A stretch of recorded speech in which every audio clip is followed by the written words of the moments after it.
Smells good already.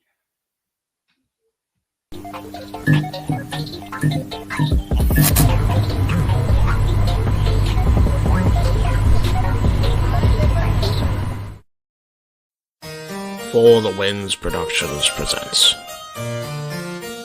A Simple Man's Brand production in conjunction with J. Hebert Studios. And now, A Simple Take with Noah Foster.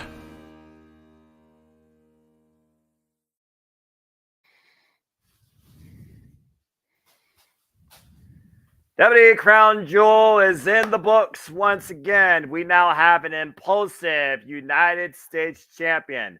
The Pirate Princess and fellow daughter of Stardom has sailed back home to WWE and has united with still the genius of the sky and WWE Women's Champion, much to the chagrin probably of Bayley. The ace probably missed and probably got injured for what it was worth. And did we see one of the greatest of all time for the last time? And was LA Knight made or buried in some people's eyes? And what is next for Drew McIntyre since Seth freaking Rollins burned it down in Saudi Arabia and is still the WWE World Heavyweight Champion? This and so much more to be discussed and further dissected as we bring you our simple take of WWE Crown Jewel. Hello, everybody. Good evening, good morning, good night, whenever you may watch this, whether live or on demand. You know what this is, for I am the simple man of the simple brand and the voice of the JMM, forever grateful for professional wrestling. Damn it. And my name is Noah Foster. With me, as always, is my color analyst in all things wrestling. For the love of wrestling, he is the renegade of wrestling. CEO of Cascading Studios, JJ Williams. And shout out to those that are in the chat. Daniel, appreciate you. And of course, folks, if you want to dictate the conversation, don't need to dictate at Cascading Studios. Super chat. It is as simple as that.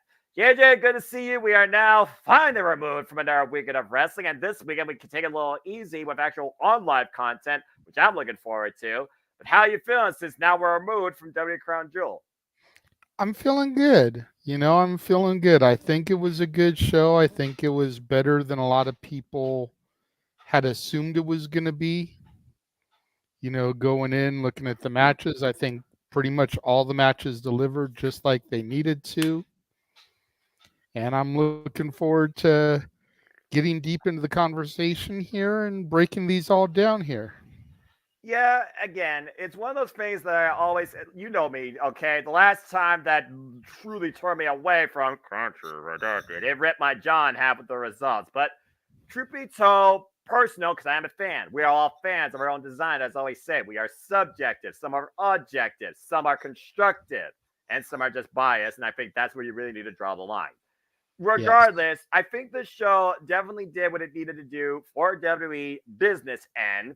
That's good for them. As far as the fans, yeah, I'm not going to lie. This Crown Jewel, it was all right. It had its lulls. It had its moments. And again, you know what I'm about when it comes to our main event. And I'm sure we'll get really deep into that.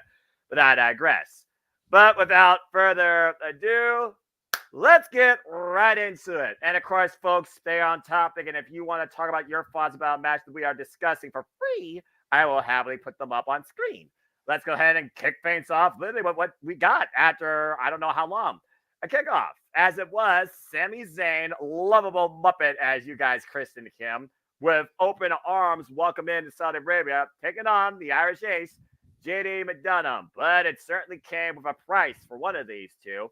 As we saw this match really unfold, JD McDonough had control in the early going, but there was a nasty spot where he landed hard on his side. I hope he only bruised the rib. I hope nothing was like ruptured or something, but we noticed a bit of discoloration on, I believe it was his right side, especially after a back body drop. As the two fought tooth and nail in the end, JJ, and you could finally say it has won a match, Sami Zayn did beat JD McDonough with the Blue Thunder Bomb. That right there is a moment in itself. What was your take on this kickoff match and the finish? Well, the finish completely blew me away because we always trash talk how the Blue Thunder Bomb never wins a match. Right. And here it was, freaking Saudi Arabia, JD McDonough, and Sami Zayn puts him away with the Blue Thunder Bomb. Okay. It's like we've been extensive for the better part of this year about Jeff and I's history with Sammy and Owens. Right. I wouldn't be surprised if Sammy had heard about this and was like, "Blue Thunderbomb doesn't win a match, huh? Gonna do it." It's your fault. I swear he heard you on call, and how many times I said we can also get it. It's your fault. I'll take it because damn it, I love the Blue Thunderbomb. It is a Same. great move, especially when the person delivering it, and Sammy's one of the best, gets a couple of revelations on the spin before he drops them. How are you going to kick out of that? But for some reason, people always kick out of it. And to finally see it win a match, it was like, oh my God. My biggest takeaway from this, though, was how great Sammy made JD McDonough look, even in his defeats. JD needed a star making performance here because he hasn't really had one since moving up to the main roster. No. This was it. Yes. This was the start of it. Sammy made him look like $1,000,000. I don't think the ribs thing, the discoloration is anything too serious because War Games was announced last night on Raw. Team Judgment Day, he's going to be part of that, taking on Sammy, Cody, Seth, and Jey Uso on the other side. 4-on-4 announced instead of 5-on-5. We can discuss that a little bit later on in the show, but I don't think he would have been lumped into that if it was serious, is the point I'm trying to make. Agree. So, but I was really impressed by this match. I've been a fan of Jordan Devlin, JD McDonough, ever since he emerged on the screen on my NXT when it was still the 2.0 Rainbow Bride era that made you want to hurl rainbows and just, distance yourself from what used to be your NXT. Finally started to get you to come back over to my side of things. It's taken some time, it's taken some stories, it's taken the right changes. But bottom line being, ever since I first saw him, I've been impressed. I've been waiting for him to make an impact, if you will, on the main roster. And I think Sammy really helped him with that in this kickoff match.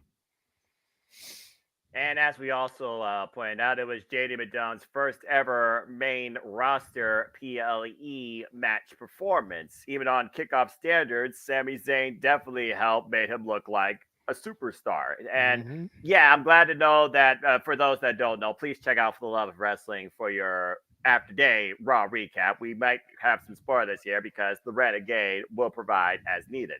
It's good to know that he will be involved in a marquee match on one of WWE's premium PLEs each year, top 4, D4, and I'm going to stand by that because it's 4. I don't give a damn what anyone says. Survivor Series, War Games! So I'm good. It's good to know that he will be okay to endure the brutality that comes in that freaking environment. And I know we'll talk more about that later. But yeah, and again, it's one of those things where JD and Sammy really haven't feuded with each other in this type of capacity on Monday Night Raw. So whether or not this was a one-up or does it like set the course or maybe something more, I mean, again, we talk about Sami Zayn and Kevin Owens and how those two have really fought each other forever across any company you want to think of. I think that JD and Sammy could have a very similar chemistry on a different polarity, but only time will tell. Either way, this was a nice way to definitely raise the clouds energy. Sami Zayn again. How can you hate on Sami Zayn? You can't. You gotta love that guy. And I dare say, you said for his culture, he probably was the most popped over coming out since Montreal at Saudi Arabia. If we're being perfectly honest here. That's fair. So kudos for Sami Zayn, JD McDonough, as Sami Zayn got the win with the Blue Thunder Bomb. I'm just going to say this real quick before we move into the actual show. Don't let the Blue Thunder Bomb finish be a one-off. That's all I got to say about that. And yes, I admit, me and JJ did talk each other a little bit for two reasons. One, we're not paid to do this, and we're not professional journalists that have a degree, and we're not having a man to control our headsets, be like, "You're supposed to talk to him, or he's supposed to only talk. Shut up when he counts, damn it." We don't give a shit about that. Here at the Deputy Derek Multiverse Media, we come engaged as fans to show our passion. So yes, sometimes we might call move out the same time. Sometimes we might count the same time. And sometimes we might even both get up out of our chairs and express a different level of emotion. Like when you literally got teary-eyed during Sami Zayn KO's win during the Usos and how I forget stood out of my seat with the Blue Thunderball winning, but I digress.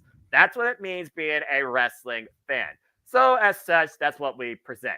But again, apologies if anyone got confused with the absolute craziness of me and JJ losing our damn minds that a Blue Thunderbomb actually won a match for the first time in ... insert time length here. For All the right. first time in forever. Yeah, Oh how wait, long is that'll be forever? November 18th. Sorry, getting ahead of ourselves. Don't start with me. I got enough. I got enough ire towards the main event. Don't start with me, JJ. No, tranquilo. Okay, let's go ahead and move on into the main show as we kick things off, as we learned with the WWE World Heavyweight Championship match and what is insert encounter here for these two. But Drew McIntyre's first championship opportunity since 2021. Put that in perspective. Seth Right. freaking Rollins defended the title against Drew McIntyre. JJ, this was a physical war, to say the least. Your take on this match and the results. I thought it was a solid match. I was very, very surprised that it was our curtain jerker, if you will, for the main card. Right? You know, there was a lot of conversation about Damian Priest and a cash in and the potential of all that. So for the match to start the show really kind of made the head scratch. We did see him come out to cash in, but of course, Sammy stole the briefcase, prevented it. Um, as a thank you, Sammy got a title match last night on Raw against Seth. Um, but yeah, I mean, it was a solid opening contest, and it pretty much went the way that you expected. I didn't expect Drew to leave with the belt. I did think maybe he would win it and then Priest would cash in, take the belt right off of him, and just drive him even crazier than he's already been as of late. But we knew Drew wasn't going to leave Saudi as the champion, so it was just a matter of what they were going to do as far as the story and Seth being able to survive short range Claymore, future shock DDT. Like Drew was pulling out the heavy hitters All the and stops. just couldn't get it done. It was a good match. Yeah, I mean, at one point, both men they put out their finish, as you said. We saw the Claymore hit, and at one point, the damage done. And let's focus on the psychology of this match too. Again, we were talking about before the match even began. Seth Rollins' bet and the condition thereof. We saw Drew McIntyre try to attack it, but Seth Rollins he attacked Drew McIntyre's core and his arm. He didn't necessarily go after the legs, why the Claymore definitely had full effect, but because Drew McIntyre had a compromised base, which I think he tweaked maybe one of his ankles on a spot there, the first Claymore didn't get the full velocity, as you alluded to. It's more of a short range on instinct. He got a near fall off that. Then it goes for the full on Claymore, and just the fact that they were so worn out, Drew McIntyre wasn't able to capitalize. Seth Rollins, though, able to fight through as much pain as possible. At one point, tried the Falcon Arrow. I really thought it was smart. Drew McIntyre scouted the attempted superplex into the Falcon Arrow and countered that Falcon Arrow, to your point, to the Future Shock DDT. That was a nice wrinkle to how far these two history go. And for those that don't know, the history of Drew McIntyre and Seth Rollins goes all the way back to Black and Gold NXT, their first ever one-on-one encounter. Put that in perspective. So, yeah, I expected Seth Rollins to retain because at this point, like I said, in the continued legacy of the World Heavyweight Championship, now WWE World Heavyweight, whatever the hell they want to call it, blah, blah, blah, blah. I just think that right now, Seth has established a great initial run for it, or should I say, reignited a great legacy with this title since winning it last time in Saudi Arabia at Night Champions at the end of May. I didn't think they were going to take it off him. Now, the aftermath did make a whole lot more sense, but here's what screwed me in the ass with one point. Damn it. That lovable Muppet that almost made me want to take the freaking fluff from his hide took the briefcase from Damian Priest and ran out of this freaking audience. If Sami Zayn was not involved that night, I guarantee you Damian Priest would right now be the WWE World Heavyweight Champion. But we also got to consider now, what does this mean for Drew McIntyre? Again, he wanted to claim the moment in front of the people when he literally was the face of the company in front of nobody and had his moment in front of nobody. And this is when he beat Brock Lesnar at WrestleMania in an empty performance center. Stay tuned for that on our journey to 40. Lord help me. But that being said, I digress. It's one of those things where, again, I don't know how much longer they're going to go with Seth freaking Rollins' run, but it seems like they're not ready to let the gas off it yet. And intercepting this idea that Sami Zayn will do everything he can to prevent Judgment Day from becoming Bloodline 2.0. Might be more truth than that than other people think. I think it's a very unique wrinkle into what you said now is going to be War Games and whether or not, Seth and Sammy are going to be, involved in that as well to a high degree, or some angle going to happen to one, if not both those men, take them a different direction or take them off the show. We've seen it happen before, day of. Hello, Dakota Kai. I'm very curious to see how War Games shapes out for the opposition towards the United Front, that is Judgment Day, who have to be absolutely furious. But either way, this was a really good match, and I kind of feel bad for Drew McIntyre, but it is what it is. All right. Absolutely. Well, as we move on from there, I believe, as I'm trying to remember the order, because there's just so much wrestling. I mean, on WW, Raw, you talk about Raw, you talk about just giving Sunday a day off. Boy, did I need that day off. I'll tell you what. I believe the next one was a women's contest, and I believe it was the 5-way for the women's world. I hate these name conventions. Botch. The women's championship. Yeah, let's go ahead and just call it that. The Raw title. Yeah, Got it. Yeah. That glorified nonsense. The women's world championship. Rhea Ripley, Nia Jax, Shayna Baszler, Zoe Stark, and Raquel Rodriguez. Names. Anyway, here's my biggest takeaway from this match. I will say this. What WWE has done with the influence and the perspective of women in general in that country has spoken merit with how many they presented and how they're being showcased. Now, I'm not a history guy. I'm not an international expert.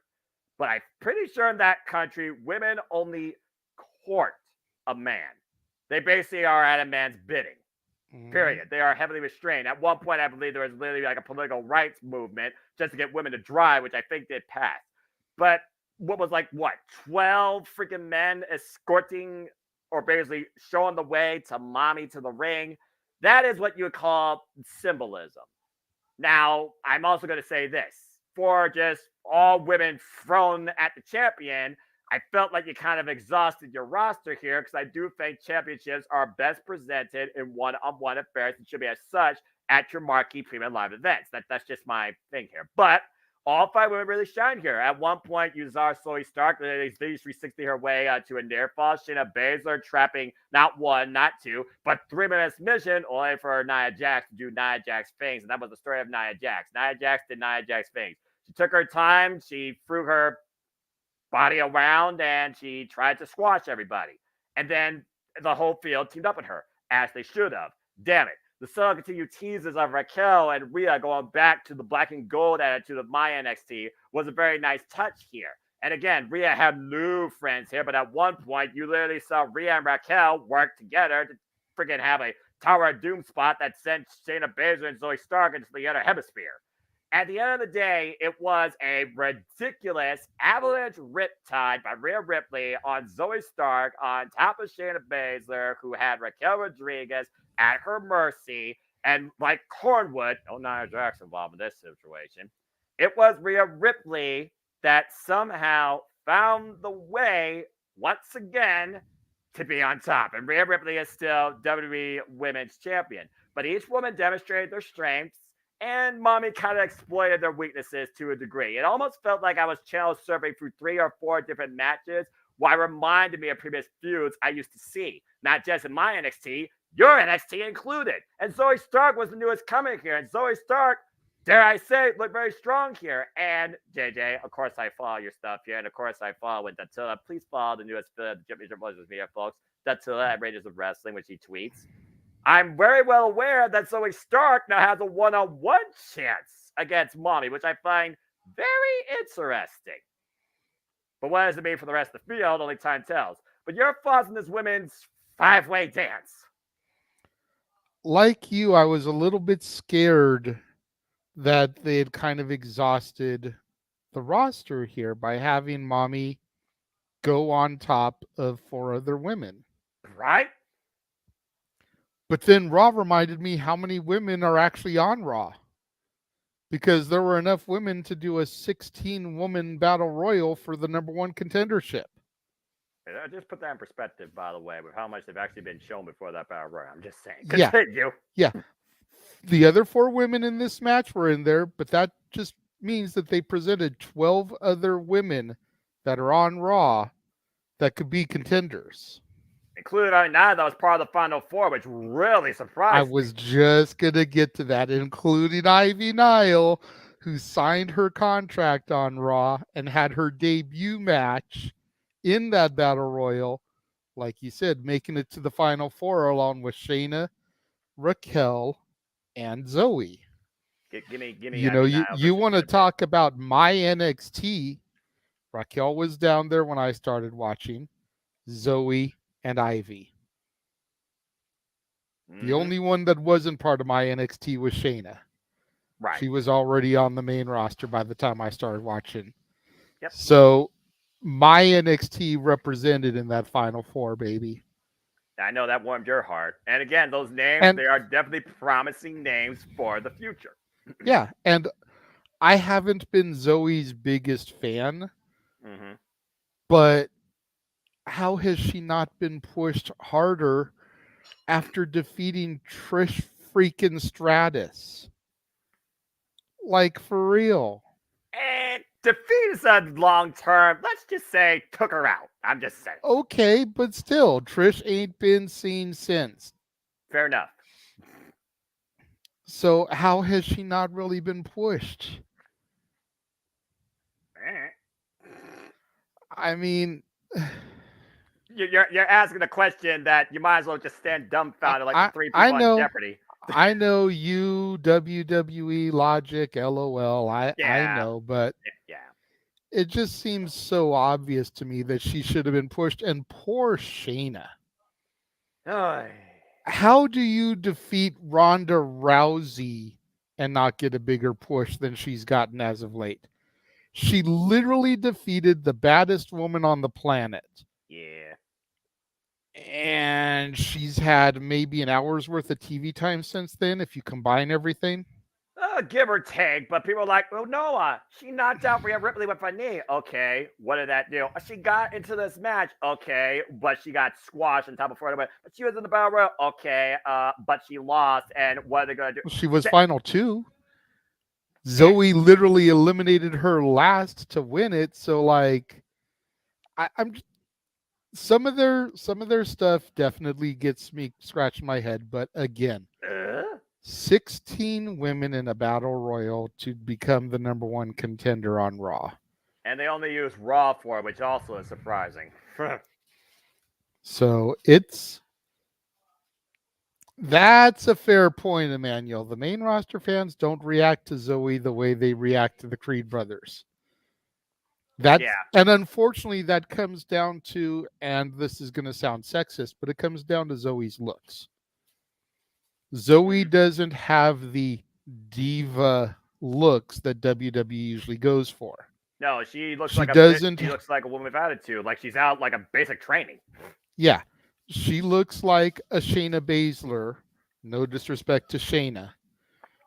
She doesn't look like a Tiffany Stratton. She doesn't look like a Lacey Evans. No. Granted, she's gone now, but that's neither here nor there. No. She doesn't look like a Roxanne Perez. No. And I think that's Zoe's biggest downfall. Is WWE needs to figure out how to present her in such a way that she gets over with the fans because she doesn't have those, oh my God, she's freaking sexy looks about her. Yeah, focus on her athleticism, not appeal, and then maybe you actually have something there. But it's one of those things you want to see that from the fans. It's nothing for the fans to act more than, I'm not going to degenerize a generation, but I think you know what I'm about to say. Yeah. And to Keen Mike's comment about her looking, no, the other one about her looking like a movie villain, That her look was based off of Brandon Lee in The Crow. you said that during our call. Yeah, somebody else posted like side by side images of her and the character, so that's who she was supposed to be looking like. I figured there had to be some sort of appeal with that look. So I was like, it's a little bit more extreme. My Chemical Romance cosplay, if I've ever seen it. Good grief. Also with the But full cover. But but anyway. yeah, I mean the women had a fantastic showing. The 10, 12, whatever it was guys that formed the line there for Rhea definitely helped to show how far women have come in that country, because you mentioned it a little bit here and we mentioned it a little bit on commentary. Women have always been subservient to the men over there. Mm-hmm. And here was a dozen men lining up because mommy is always on top. And then she went out there and proved why by dominating 4 other women. Yeah, and stacking 3 of those women like cornwood with an avalanche riptide for the ages that crushed Shayna Baszler. Yeesh. So it was a good match. I'm going to be curious to see how they book themselves out of Rhea as champion. Mm-hmm.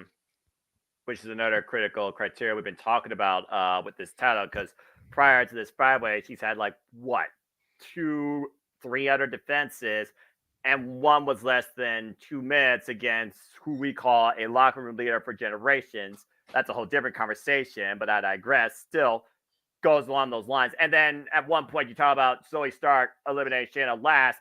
At one point, I thought they're trying to turn Zoe and Shayna into a tag team. So now maybe they're trying to turn Shayna and Zoe into a feud. So I guess you can't do a Shayna or a Zoe. If you can't put them over by themselves, then maybe putting the two up against each other because they show similar strengths and looks maybe works for both. I don't know if that necessarily works either. Like, it's like two I think Zoe polarities and of the I think same trying to, because you know what two light polarities do? They so I I don't think know. Zoe and Shayna would be a great tag team. They could do what Shayna and Ronda were supposed to do, and WWE just tried to capitalize way too late on it.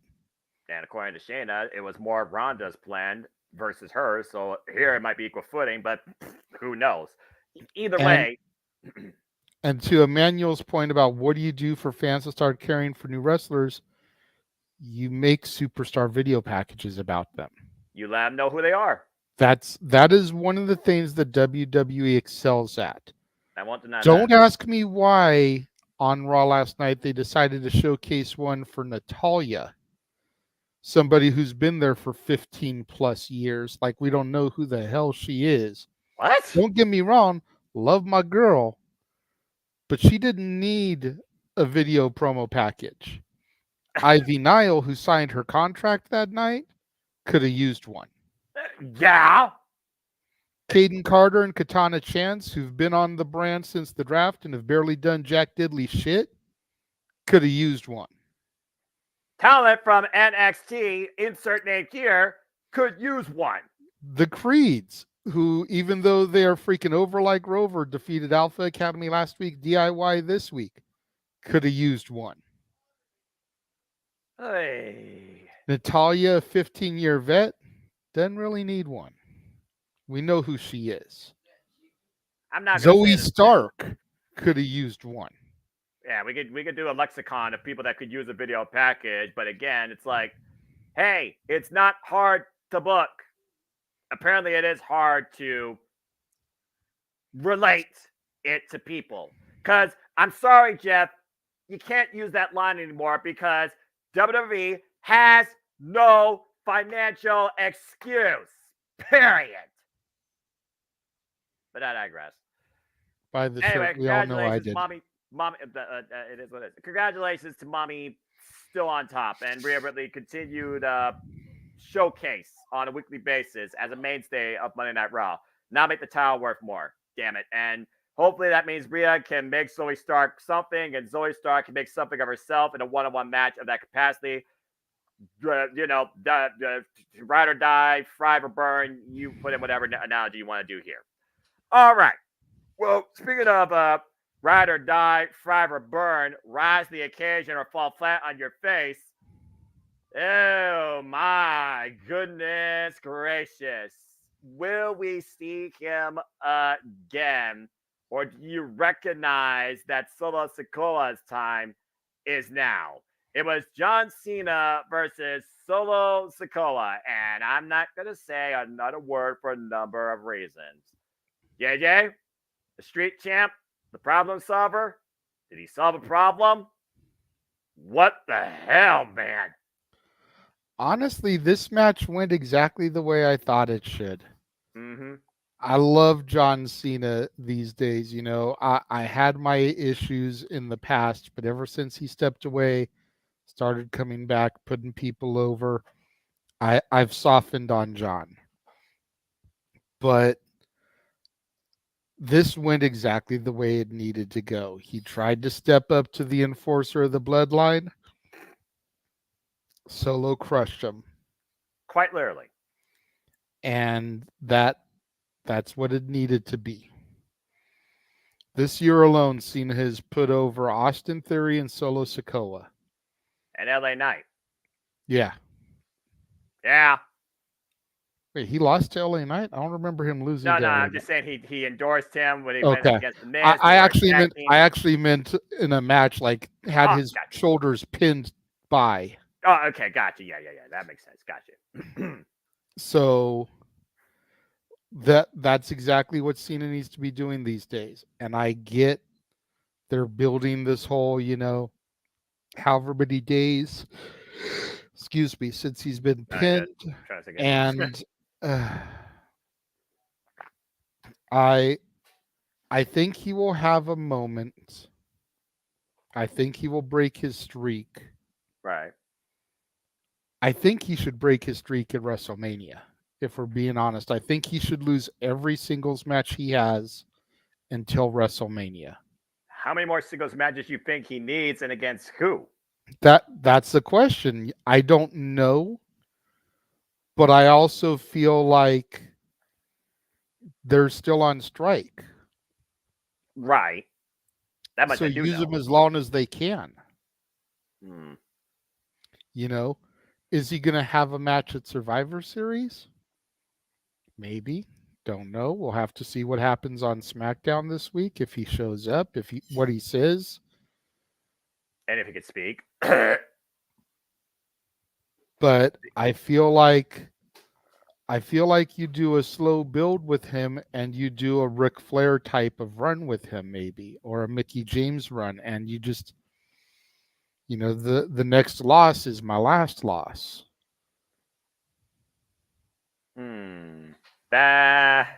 I don't think he needs to change brands necessarily. I mean, there's some young talent there that I guess you could maybe, like JD McDonough and John Cena. That could be some, but JD's already got an agenda with the Judgment Day, and that's preparing for War Games. They got enough targets to deal with.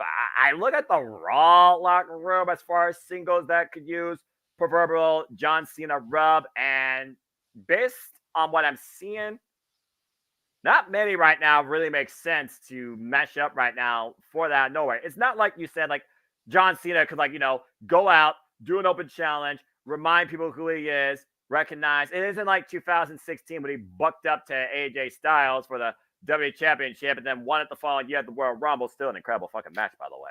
All in ring, but I digress.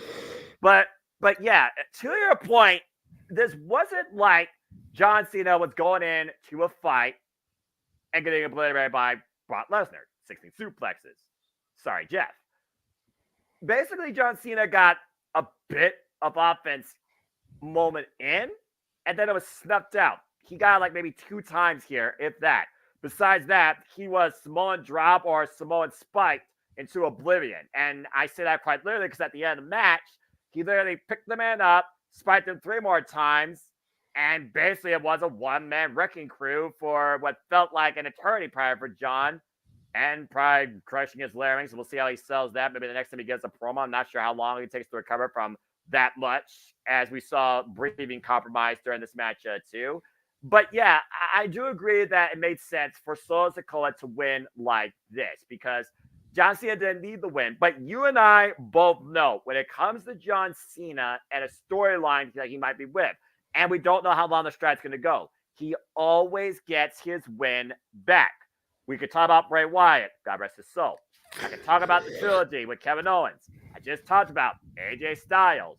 We don't even need to go down the road about the freaking Nexus and Wade Barrett TLC. We do not need to go that far, but I understand what you're saying. And I know we're going to talk about during our Journey to 40 when we cover WrestleMania 31 and freaking Rusev.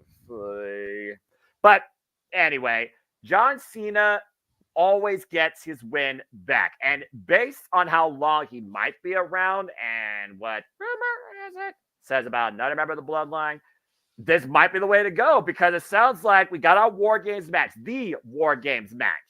I think it's going to be the only War Games match, if I'm being perfectly honest with you this year. I think that's really how they're going to set up. So what does that do with Bloodline and John Cena for that matter? It wouldn't surprise me if they try to run back Solo Sikoa and John Cena, like John Cena tried to run back with Brock Lesnar at Night of Champions the following PLE after SummerSlam at the time. So at this point, the only thing, like I said, for John Cena to do is one of two things. Like you said, he either beats the streak of champions held by Ric Flair, woo, or he finally does the Grand Slam and he wins the Intercontinental Championship. But that means, like the US, you basically hurt a talent on top. And for me to call and say and believe that John Cena can realistically beat somebody like Gunther is already making me right now want to short circuit myself. So the 2024, you're going to get a different Noah Foster at WWE. I'm going to tell you right now, especially that WrestleMania. You watch and see what the hell happens. I will say this. I'm glad Solo Sikoa won, but I'm worried what they do with this now. It will only benefit him or hurt him in the long run. Because at the end of the day, John Cena is John Cena.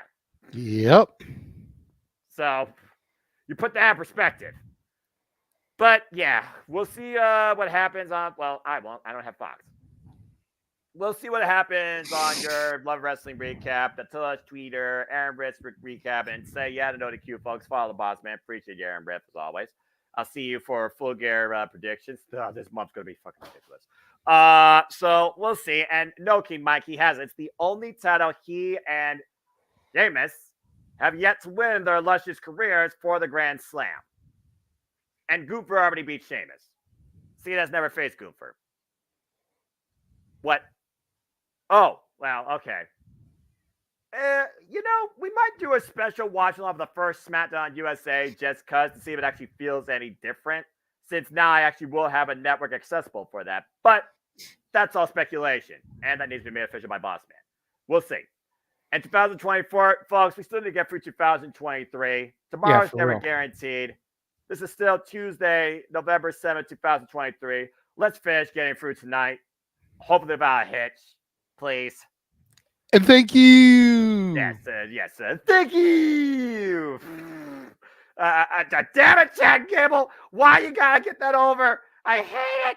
Sometimes I really do. The things that they made work under the Vince regime of anything that still baffles me to this day, some of the stuff. But hey, you know what? You make the best of what you can. And John Cena made the best of this with Solo Sikoa and put Solo Sikoa over. But at the end of the day, how much longer will the strike last?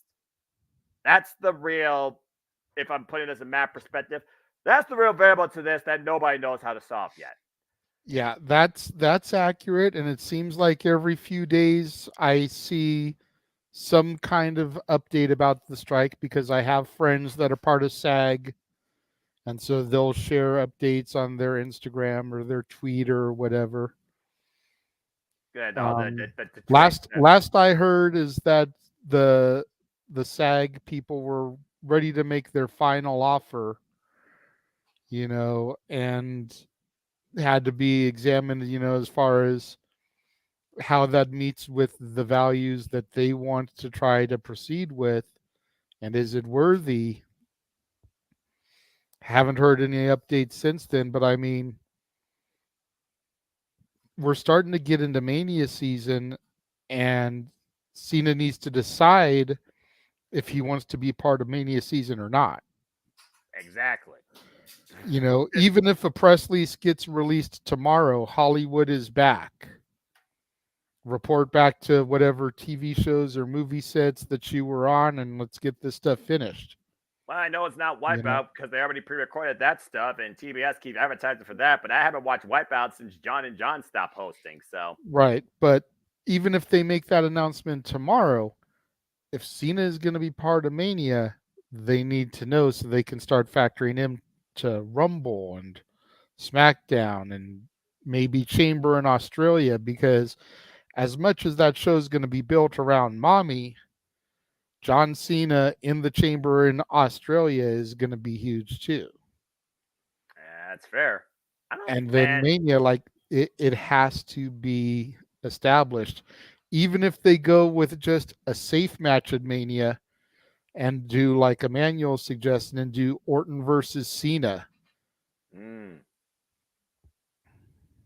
I mean, yeah, that's fair. I mean, I would honestly say Cena hasn't had a more prolific rival of matches with, especially from a number standpoint, than Randy Orton. And his future's still up in the air too, but at least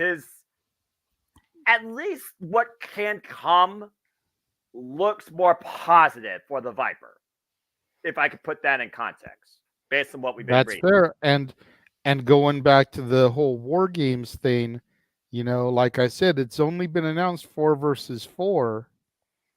War Games is traditionally 5 versus 5, and even the commercials that they've been airing say 5 versus 5. As it So should be. who are the fifth members of each team going to be? Well, I got my The speculation. safe bet on the Judgment Day side is Drew McIntyre. Right. He seems like the best fit for that with the way that storylines have been progressing. On the babyface side, I can think of 3 names. That would be huge. Mm-hmm. The first name, which would be a great one, but not as big of a reaction as the other 2, would be the Beast Incarnate, Brock Lesnar. Think about it. Last time we saw him, what was he doing? Endorsing Cody Rhodes. That's true. But who did Seth cash in on at WrestleMania 31? Brock. And he beat him at WrestleMania 35 in the opener for the title. So there's history on this side. The next one would be Orton. Yeah. Supposedly at the Performance Center, getting ready for a big return. You think about the history with Cody and Legacy. You think about the fact that Uso has a legacy with him as well. Yeah, that's true. You think about him and Seth being part of the Authority. And then, of course, the Second City Saint himself, CM Punk. As King, I was waiting for you to say it before I put it up. As King Mike literally beat you prior to the punch. That was probably the first name that King Mike brought up too. Again, I would go in order from bottom to top as far as the way the crowd would pop for him. That makes sense. And again, it's Chicago. Yeah. It's Chicago.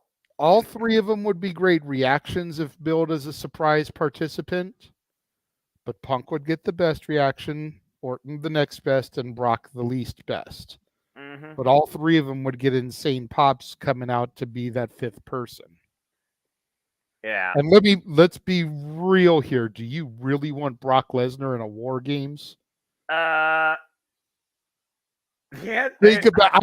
I see the way you're thinking about. I can see Pinky running on the hamster wheel inside of your brain, Noah. I The suplex throws from one ring okay. over into the other ring I'm inside of the War Games for Brock. I'm afraid Brock Lesnar would break the structure and they have to throw the match out probably because remember if you escape, your team forfeits. Yeah, and think about it. The other side has got Dominic Mysterio and JD McDonough and Finn Balor. Like the only one I don't think he could easily chuck halfway across the ring would be Priest. Yeah, they'll still chuck him. I He'll guarantee take you. him to Suplex City, but I don't think he could chuck him over, German suplex, release over his head from one Right, side of the ring to the right. other. He could do it to the other three, though. It's fair, and again, it's one of the big four, so you gotta get those stars out there that will draw the biggest draw, and also, I just gotta address the extra elephant in the room. You're asking Brock Lesnar, despite the fact he got respect to Cody Rhodes, you're asking Brock Lesnar to work well with others. Yep. What the fuck, JJ? Hey, Seth has been a babyface fighting champion that has proven with this week's Raw that he is willing to give opportunities to people that he feels deserves it. That's fair. Brock comes out, helps that team win. The next Raw, Seth maybe gives him a title shot. Oh my lord. Brock Lesnar and Seth freaking Rollins on Monday Night Raw for the World Heavyweight Championship. That will break Seth's back. Or again. make that for the Rumble. Yeah, I was about The to say, next pay-per-view. but Brock does Because it we know before. Brock's not a TV show guy for the most part. Oh hell no. But you bring him out on Raw and you'd be like, okay, well, just like he did with Sami Zayn this week. I talked to Adam Pearce. He's agreed to allow you a title shot whenever you want it. You call it. And he See you called at the Rumble, and then Brock can go back to his farm for a month and a half. Yeah, because WrestleMania, I guarantee he'll be involved some capacity in WrestleMania. And speaking of next year, you brought up John Cena and how it could be used. Let's not forget, John Cena was dropped by Grayson Waller, and Grayson Waller is from Australia. What's stopping Grayson Waller from calling out John Cena for a WrestleMania match or even a match at that show? We've seen it happen before at PLEs where a talk show segment, still can't fucking believe that happened, led to an impromptu match. That very well could be something right there. John Cena, Grayson Waller, down under. Yep. Just saying. Now, before we get into our next match, I don't know if it happened after this match or before it. Miz TV, Saudi Arabian local celebrity dropped Grayson Waller. Although that Grayson Waller fit was kind of awesome. But hey, maybe that means they're setting up the Miz versus Grayson Waller. They're trying to really push this Miz face turn here. I don't know. Miz's face, though, it's still, because again, Hollywood big wigs. You don't consider them, especially the ones that wear suits, baby faces. Just saying. Miz is natural as a heel for me, but the babyface thing I can buy into because of his passion, how he always has his chip on his shoulder, but I just don't see the babyface thing happening for the long haul. If nothing else, just sounds like another man that Gooper is going to powerbomb into oblivion, and I'm all for it. But that's a whole different conversation for another day. And also, what was the other thing I was going to say about? Oh, yeah. Apparently, they're creating something over there for the WWE Universe in Saudi Arabia called the WWE Experience, an interactive, mega spectacle fan base activity, I guess, coming in January. Might rival WrestleMania Access. Now, whether that's just like a one-time thing or like a seasonal thing or a special thing, but it goes to show again, branding. How far they're really trying to push out the WWE brand. And could this be maybe the first spot where WWE tries to plant something like this? With the fact they're going so international, could they create a WWE experience type thing in countries like Australia or Puerto Rico? I know it's part of America. Don't get on me, folks, okay? The United Kingdom, just saying. Again, further talk, I'm sure, for an open mic night if this becomes more of a global organization plan to further market the WWE brand, but I digress. And speaking of marketing, we have seen now Cinnamon Toast Crunch. We have seen now Pizza Hut. We've seen Rocket Mortgage for the mid-card titles. Well, now the United States Championship is prime. Endorsed. because Rey Mysterio defended the gold against Logan Paul.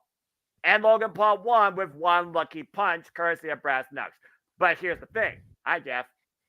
As we saw in this match, Logan Paul, Rey Mysterio, they were kind of trying to match each other on a speed standpoint. While Rey Mysterio surpassed Logan Paul leaps and bounds in experience, Logan Paul seemed to overcome Rey Mysterio from an athleticism standpoint. At one point, pulling off a slingshot pause, lariat, if you know, you know, and saving Rey Mysterio's neck. Jesus Christ. That's a whole different conversation that we will talk about this match. The thing here, though, that really is interesting, as it was a good back and forth contest, and we thought that Rey Mysterio was setting up for the finish. Santos Escobar alleviated from ringside one of his stupid stooges, not KSI, some other idiot, probably from his Impulsive podcast. The brass knuckles were left on the apron by Santos.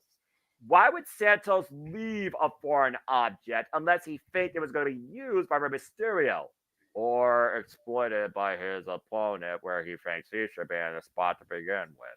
Either way, Rey Mysterio lost the title as he yelled at Logan Paul, "You know what you did?" Logan Paul said, "I did what I had to do. Thank you. You're a legend." Ladies and gentlemen, in his 8th WWE match, you have an impulsive social media mogul influencer annoyance as your United States champion, Logan Paul, the Maverick. What the hell is about to happen with this title? JJ, your thoughts on this match, the Santos Escobar angle, and Logan Paul's impulsive influence sure to come with him holding the United States title? First things first, congratulations to our new United States champion. Yeah. I'm curious to see how Ray's going to react come SmackDown. Because what was the point in Santos taking the Knucks and keeping them away from Logan's stooge just for him to put them on the ring apron where Logan could get them and use them? Not like Rey Mysterio would have used them. Yeah, exactly. Rey Mysterio's got too much honor. Ding. So is this going to set up the heel turn that we know that Santos needs? Talk about that here in a moment, Arlene.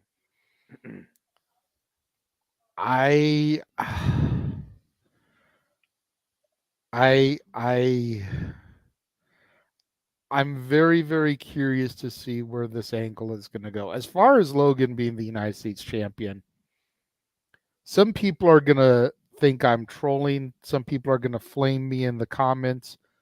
I think it's well deserved. Logan Paul deserves it. Yeah. Logan Paul has come a long way from when he first had his match alongside Miz against Dominic and Rey Mysterio, and you were calling him a viral disease. That's a whole different reason, but to having this match at Crown Jewel. Yes, being out of position, but also being able to instinctually react and save Rey from breaking his neck. That was terrifying. And becoming the United States champion. Logan's come a long way. Mm-hmm. He deserves this. And if he's going to be around more frequently, hell, as long as he's around more often than freaking Roman Reigns, I don't think anyone's going to complain. Because I could see him at the very least defending the belt on pay-per-views. He may not be on every SmackDown. No. But I would bet you he's going to defend that title at Survivor Series, Rumble, hell, maybe even the Chamber. Do you Maybe think we could do. I think he'll at least hold it till Mania. I can see that. I think he'll at least hold it to Mania. Put some Bad Bunny stank on it. Put some stank on that belt. Get it some worldwide exposure. That's going to be no problem with his impulsive podcast and social media influence. You kidding me? And that's the point. That's why WWE is going to let him run with it. Yeah. If he has a couple more boxing matches, man, see him coming out to those matches with the United States title over his shoulder around his waist. I could see the Bad Bunny match being at either Rumble or in Australia. Hmm. Could you imagine the ratings for that? Two global superstars like Logan Paul and Bad Bunny for the United States title in Perth, Australia And which at one the flies Chamber further? event. Which one flies further? Like, I think that would be huge. And I'm sure Triple H has already planned this. I bet you he would not have put the strap on Logan if they didn't already have a game plan. Triple H is smart. Oh, there's no denying that. Triple H is smart. He has a plan for this. And I'm Well, curious to see what's going to happen. Arlene, you're going to have to stay tuned for Simply Predicting, and I'm sure you will be part, of course, the latest WrestleMania. Stay tuned, folks. WrestleMania week is going to be even more stacked. We might even experiment with more live streams than last year. Stay tuned for more on that as we continue our journey to 40 privately at the Casting Studios members only section. And again, if you want to take to the conversation tonight, Super Chat, Casting Studios, Super Chat is as simple as that. But yeah, I'm not going to lie. Rey Mysterio's United States run has been an absolute dud. With Rey Mysterio, and he's Latino, it felt like the capitalism title. Each match was more about the sponsor than the actual competition. And by competition, I mean the only person he's faced so far while being champion, I believe, is literally Austin Theory. The first match was brought to you by Cinnamon Toast Crunch. The second match was brought to you by Pizza Hut. Now, I know Logan Paul, of course, is the creator of Prime, the energy drink that's sweeping the airways, apparently. I've never had it. Don't plan on having it. Bleh. But that being said, he's got, like you said, that boxing appeal. He brings this title to other sports worlds. That's brand exposure. He's got that YouTube podcast, Impulsive. He presents the United States Championship right next to him. That's exposure. He can call anybody in the world of sports and entertainment out for the United States Championship impromptu match besides Bad Bunny. That's exposure. I don't think he does talk shows a lot of Tonight shows, but either way, Logan Paul brings more eyes to the WWE product. And at the end of the day, Triple H's words, that's best for business. Now, I'm not going to lie. I still find the man repulsive as a human being for certain reasons.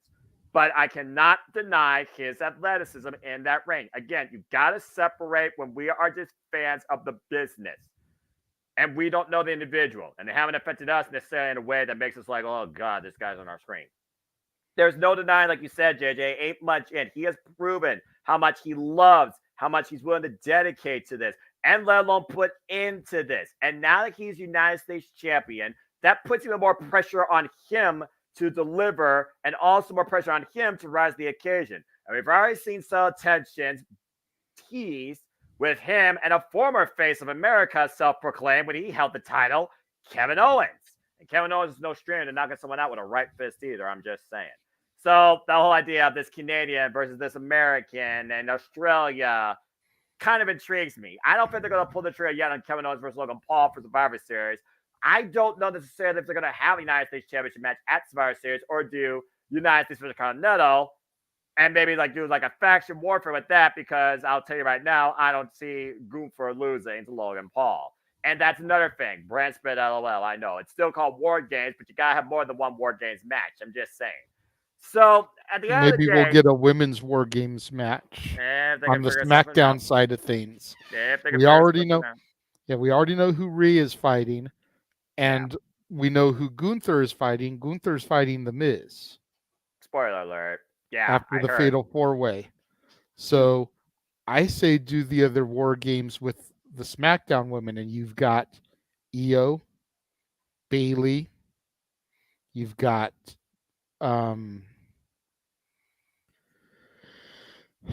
Charlotte. I just saw the prep. You've got Bianca.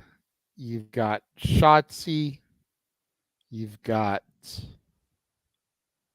Asuka?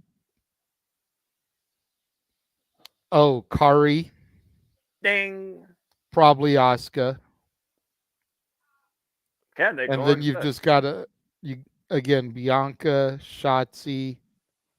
You can fill it out, but I say you do a women's War Games match at Survivor Series, and maybe that's when Damage Control really gets to crumbling because we already saw Kyrie Sane return and Bailey look concerned.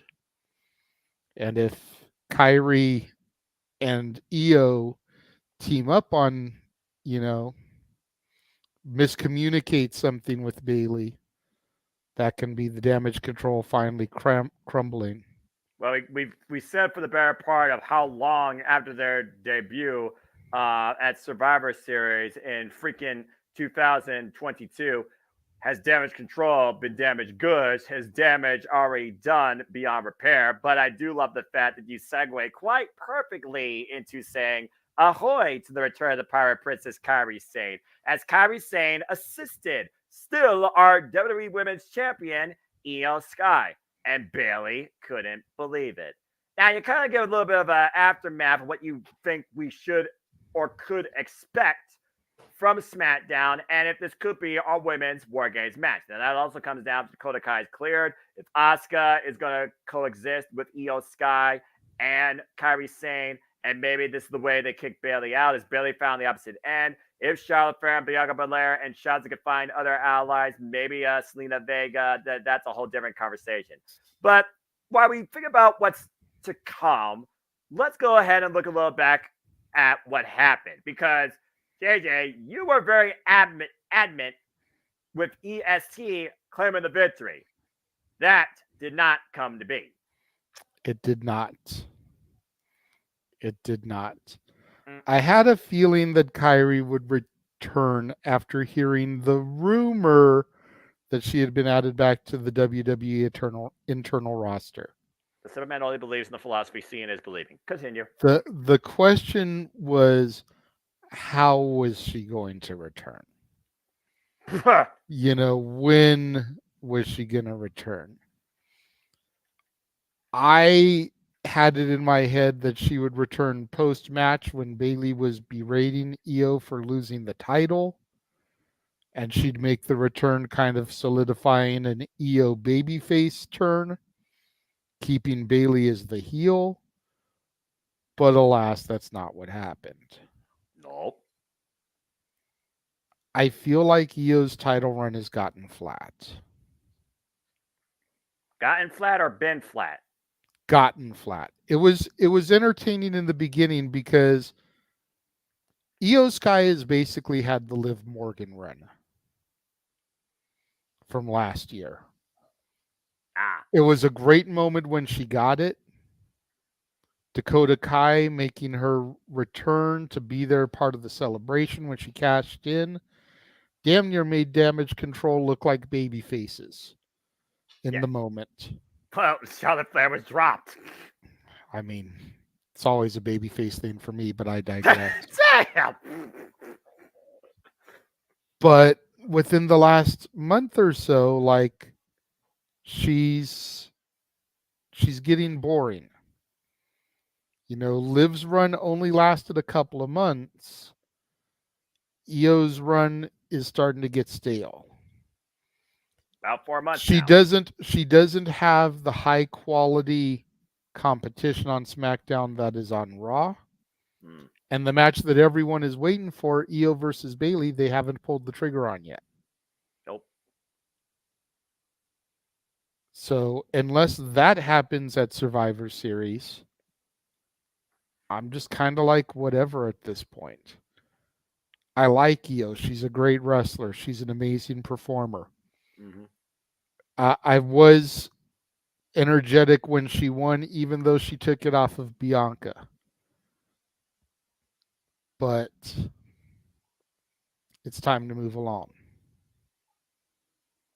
There's way too many women that aren't getting opportunities that deserve them. How come Shotzi hasn't had a serious run and shot at that belt with everything that she was doing to Bailey not that long ago? I think that's still on her mind, but I think Halloween changed her spirit for a moment, considering that's her favorite holiday. Now things might change, but continue. Yeah, exactly. It's like, and speaking of Halloween, we saw Shotzi and Scarlett. Why haven't they been a team and try and make a run at the tag titles? We're seeing Charlotte Flair team with Shotzi. If that's not the most confusing, compromised thing for me, because I hate Charlotte and I love Shotzi. The love-hate relationship literally right I there for sit you. here the whole time, I'm like, God damn it.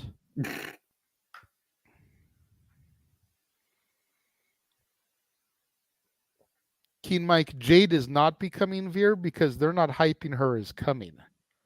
They're just teasing the fact that she's around. That's very very fair. And King Mike, to your point, They also Shotzi for real. yeah, they're using Jade as a way to keep her fresh in people's minds, boost ratings, and so that when they do pull the trigger on her debut, it's not like, oh, who's this chick?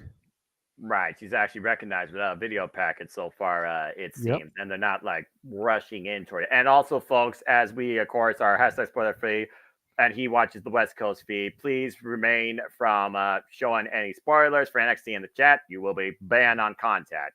Shout out to Thank you. Emmanuel. Appreciate that.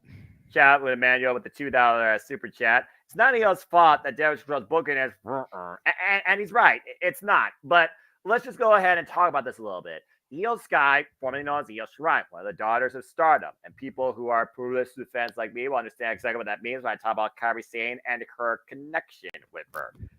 It's one of those fans where she never really found her place in WWE outside NXT, where she fit more there, where she became an NXT Women's Champion and had that huge feud with Raquel Rodriguez, who took the title off of her. Also a former participant of War Games. She's kind of been trying to find her place in this new era of WWE, when it was trying to tag alongside Zoe Stark or somebody else.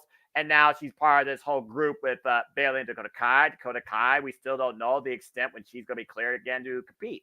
And Io Sky, it's the first time now that she's finally having a run with a main roster title, but it really hasn't been focused around her. It's been focused on Damage Control and Bayley control the narrative. Sorry, I made an EC3 reference, but it is what it is.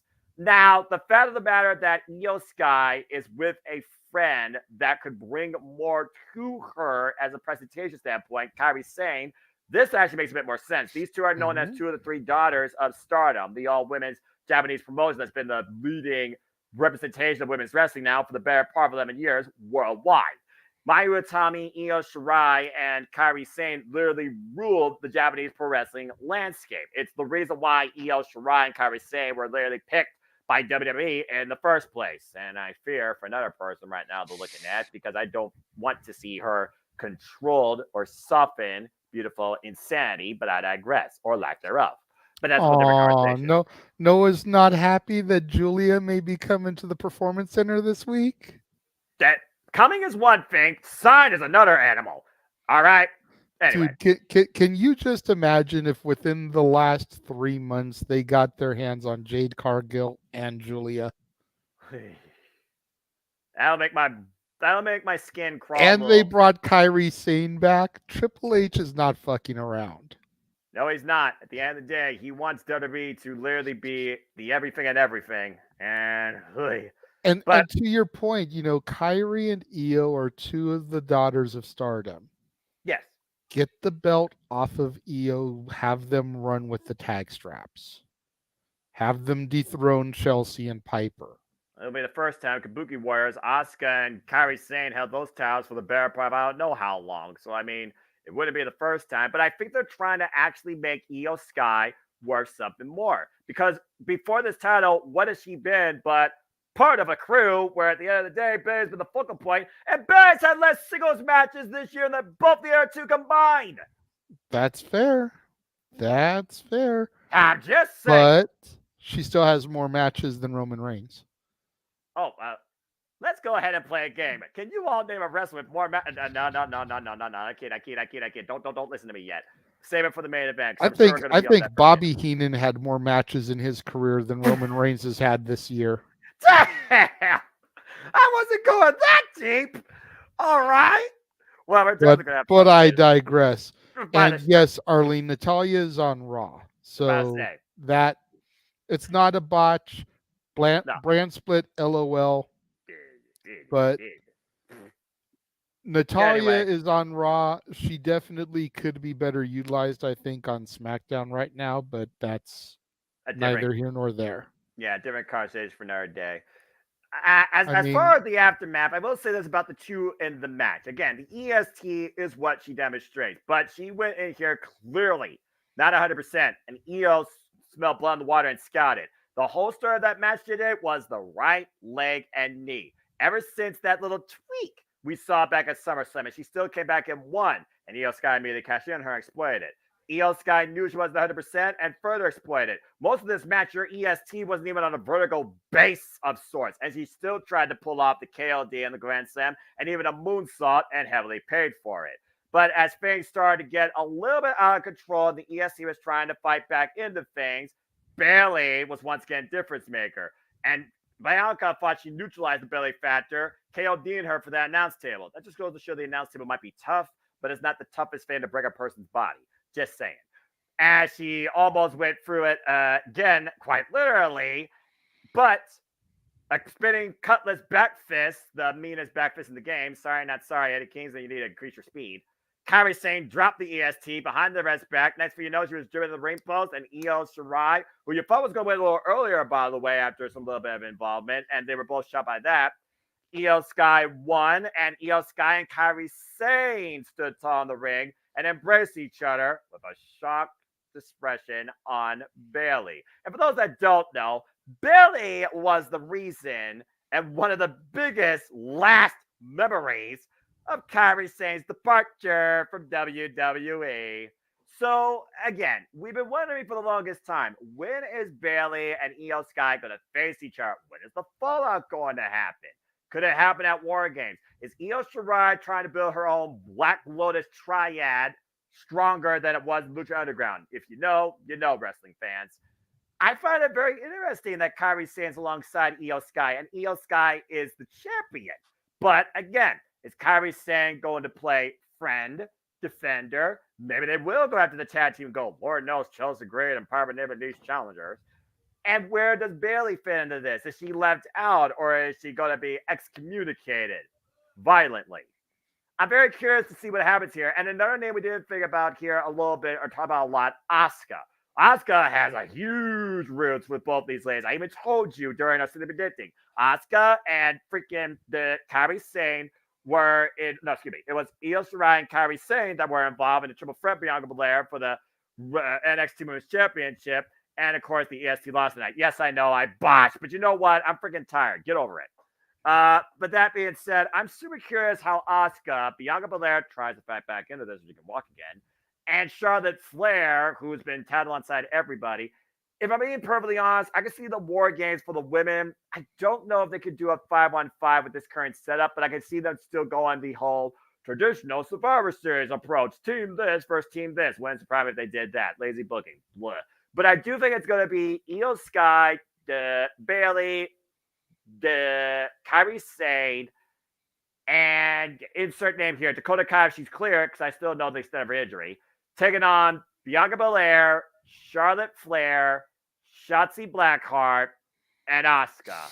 But it won't be War Games. I think they might just do the traditional Survivor Series match. But I do think all 8 of those women are going to be involved in some capacity in Chicago. Now, whether or not that divulges into like further matches, like maybe a championship match, and then you got like a tag grudge, because hey, they've done that before, just saying.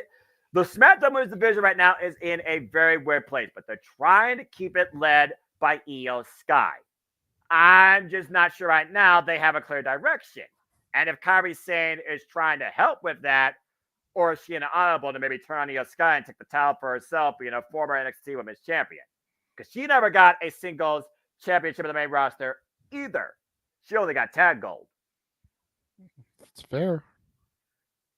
So even with the muddleness that is the SmackDown Women's Division, at least we could say there's potential.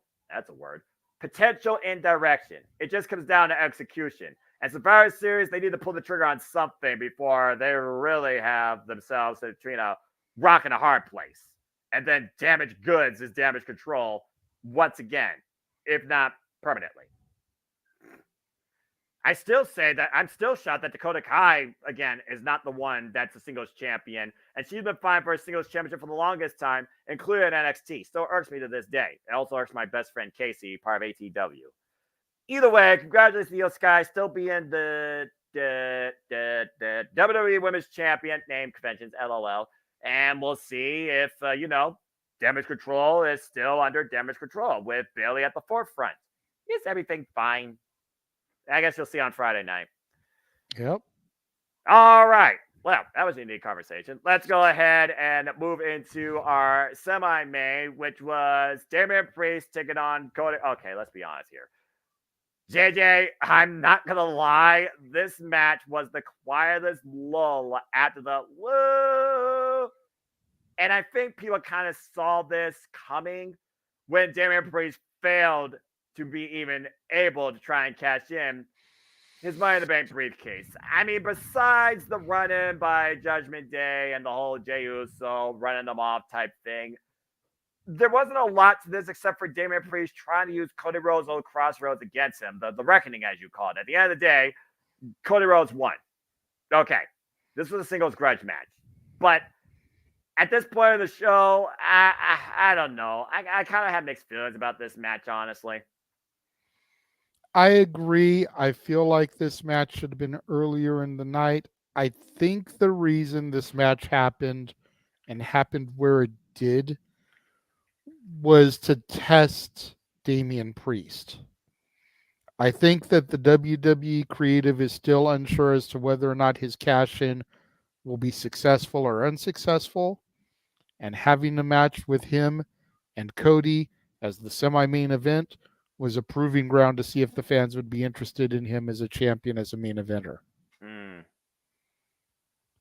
And the fact that the match seemed to kind of fizzle doesn't spell good things for Priest, unfortunately. No, it doesn't. So, yeah, I go back to when Damian Priest won his first United States Championship. It was a major moment, and he had a good run with it, but he kind of was the proverbial babyface, you know? And then Finn Balor took the title from him. He turned heel, and he kind of was floundering a little bit, but people got behind the heel thing here. But against Cody and the whole idea that he even had his briefcase with him at the time, it just felt like really odd booking. At the end of the day, we know why this match was booked because of what happened with Monday night. It was to continue to hype up War Games. And now we have everybody that was involved at Crown Jewel in this scenario, particularly involved in the official Survivor Series War Games match that most likely will be our main event. Yep. I mean, I don't really feel there's a whole lot else to say about this match. Unfortunately, I feel like you do. I feel like it could have been a whole lot better. Yeah. A whole lot bigger. And I think at least if Priest had the briefcase, then there could have been that presentation of he is somebody. That's what I was looking for right there. That's the word, presentation. You know, we discussed that on open mic night about what makes a superstar. Presentation, crowd connection, mic ability, and in-ring ability. Mm-hmm. Without that briefcase to present him as Senior Money in the Bank, who is he? He's just a member of Judgment Day. He's not even the leader because arguably Mommy is the leader. I've been saying she's been the leader since friggin' joining the group. Yeah, they try to say that there is no leader, but Mommy gets shit done. There's a reason why Mommy is always on top. Oh, and by the way, she has not lost her title yet and had to try to get it back immediately. But I digress. Not. I'm just saying. Yeah. I still think the best thing for them is to have her lose it prior to Chamber and win it back in her home country. Yeah. But I feel this match could have been presented better, and it wasn't presented at the level it needed to be. Mm-hmm. If this match had been earlier in the card, I don't think we'd be as critical. I agree. As the semi-main event spot, I don't think it was the right call. No, I don't consider a match like this in the way it was presented as semi-main. When I looked at this card and you kind of had this and that and that and this, I probably would have put one of the other championship matches. And to be fair, the other championship matches were just women matches. Besides Logan Paul and Mysterio, which was again that was kind of like the whole Main Street shot. Logan Paul, oh my gosh, he's a champion in WWE. What the hell is WWE? For those that don't know, and Logan Paul Instagram lives it, etc. Then everyone cools down, and then you do like the Miz TV segment, then you prepare for the main event. That's probably the way I would have approached it. But yeah, at the end of the day, it didn't hurt Cody at all. Cody was there. He even said himself when he came back to WWE, he didn't want to be coach. He wanted to be the player. To be the player, you had to be able to put for the roster. And he and Damian Priest got dealt not a bad hand, but I really think this was a soft hand for them because I really think there could have been more to come out of this. I And agree. there I wasn't. would have flipped this with Solo and Cena. Ah, yeah, that's fair. Well, especially with what's to follow. That being said, folks, we hope that you enjoyed the conversation. Thank you, man, by the way, for the super chat. And again, folks, please let Yes, us get a thank comment, you. tell a friend. Now, we've had a lot of fun. We all are fans of our own designs, but let's remember to be, as we are subjective, let's also be constructively objective and not cynical. There's a reason why I always say protect your mentality, but I'm pretty sure we're going to have a lot to say about this, for it is time to discuss the main event of the evening, for it was the Tribal Chief Roman Reigns defending the undisputed WWE Universal Championship against the megastar, the People's Choice, the gravy train that was rolling strong, the Kavorka that was, with everybody saying L L.A. A Knight. Knight. Yeah. Yeah. And he was denied. Now, I could say a lot about the match, about my thoughts, but that's not what this is about. At least not only. And I did pose the game earlier. Here's a game for you, folks, while we chat, as JJ teased it. This individual had more matches this year than Roman Reigns. Let your fingers get to work as I throw it to JJ. JJ, where do we go from here with both of these men, particularly, especially LA Knight?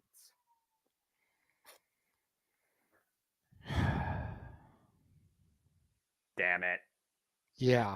I mean, there's so many variables that factor into where do we go from here.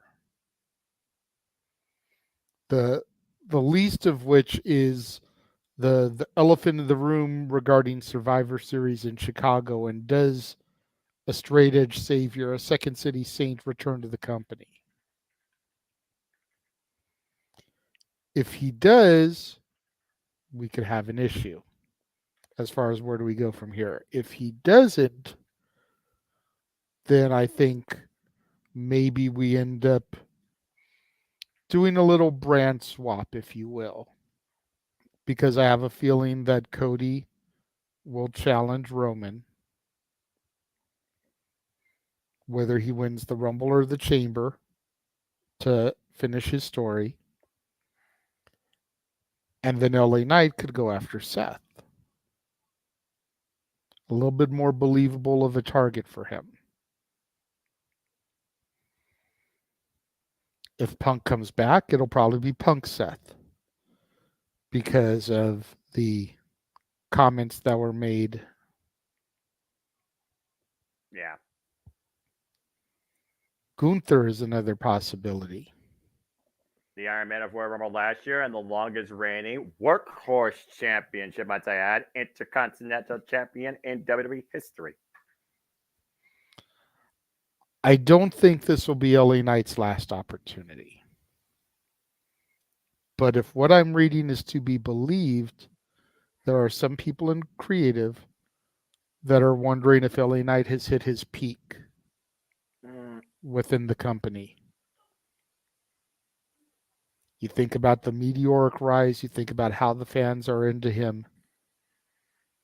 Is he going to be able to maintain this? Is he going to be able to continue to get the fan support, or by the Rumble are they going to be on to the next one? You know, this is something the WWE is wondering about. I think LA Knight will have his moment maybe SummerSlam next year. I think that's a possibility, not knowing what's in the cards for WWE.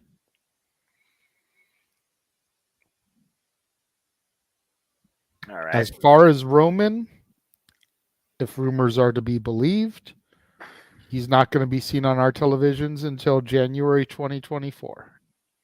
If that's the case,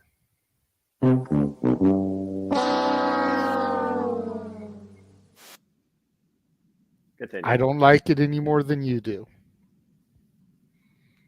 I have issue with it. I have no issue with him being a champion who defends his title for major moments. Agree. That I have no issue with because it makes the belt mean something when he defends it. I do have an issue with him not being there consistently. And I've said it 100 times, it feels like. There's no reason why he can't be at this week's SmackDown, film 20 or 30 backstage segments in his locker room, t-shirt changes, shoe changes, move the equipment around a little bit so it looks like they're different locker rooms, and then insert these backstage segments into the broadcasts every week. That way it feels like he still has a on-air presence on a consistent basis, with him having to only be there once a month, once every couple of months. Mm-hmm. This is something they used to do, and I'm going to compare this to movies real quick. This is something they used to do with Stan Lee, creator of most of the characters we know and love from the Marvel movies and comics. They would wait until they had 4 or 5 shows or movies in production. They'd fly him out there and they'd move him from set to set to set over the course of one day. Film his little gratuitous cameo. He was out of there because he was 90-something years old. He couldn't be coming there all the time. No. So they'd wait till they had 4 or 5 things in production, bring him out, take him to all the different sets, do his little gratuitous cameo, and Mm-hmm. he was out there. And he'd be back in another few months or another year, whatever, to do his next round of cameos. There you go. Bye. See ya. Do the same thing with Roman. There's no reason why you can't film 10, 15, 20 segments in a shot and then you don't need him back for 2 months when you're getting ready to build to his next big pay-per-view match anyways. And then he can actually be on TV live. Right. But in the meantime, you've got some backstage vignettes, whether he's walking through the hallway of an arena, whether he's in the dressing room, whether he's pulling up outside of a venue. We know that he is on site even though he's not there. It's a presence. And then when we see Solo, Heyman doing their stuff, we feel like they are still collaborating with, meeting with him in the dressing room, and he's giving these orders. He's not even there. You get that sense, though. The thing, though, you give the fans a sense of believability.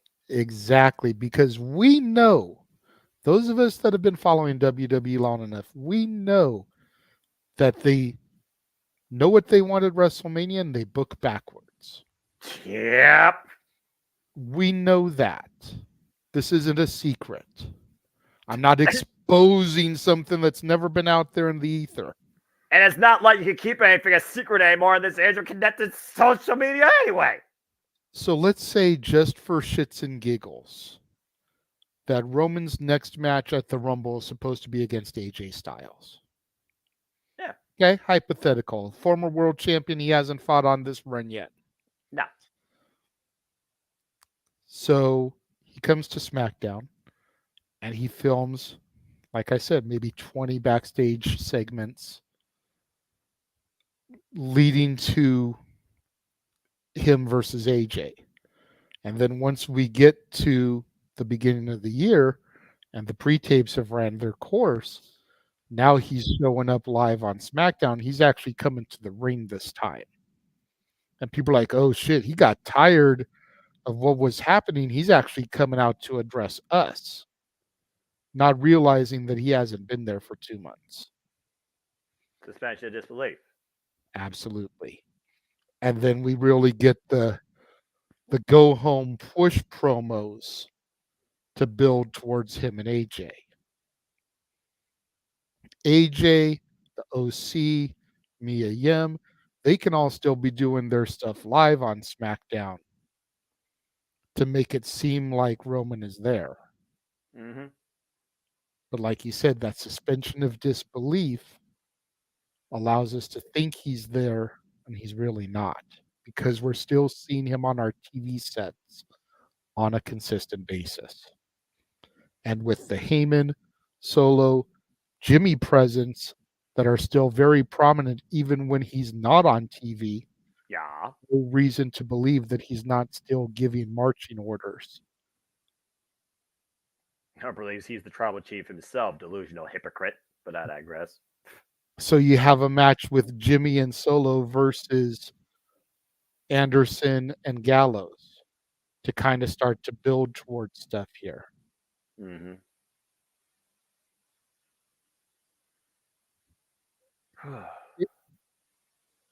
It's not hard to book. It's just hard to finance. And we But know WWE doesn't have finance issues. So what the hell, y'all? Like, for real. I'm gonna TV try and show. I'm gonna try and modify that phrase. It's not hard to book. It just requires effort. It's not hard to book. It just requires common fucking sense. And I if feel like common sense were common, Yeah, more people would use it. I'm about to say I feel like there's too much merit behind that quote. It may be too many words, but still accurate, accurate, accurate. Okay. Tranquilo. Thank you, brother. First phase. Overall, though, the match was a solid match. Yes, the match itself. LA Knight got over. Yeah. LA Knight was presented like the megastar that he touts himself to be. And Roman did a great job making LA Knight look like he could legitimately beat him. Yeah. A lot of credit needs to be given to Roman. As much as we hate it, as much as I just sat here down talking his television presence, every title match he has had this year, and even last year that I've seen, going back to his match in Saudi against Logan Paul, he has presented his opposition in such a way where he made you believe they could beat him. That's why he's needed the cheating to win. Because he's so good at making you believe that your favorite wrestler can dethrone him. That when Jimmy, Jay, Sammy, Solo all make their presence felt, you're like, God damn it, these guys are just too deep.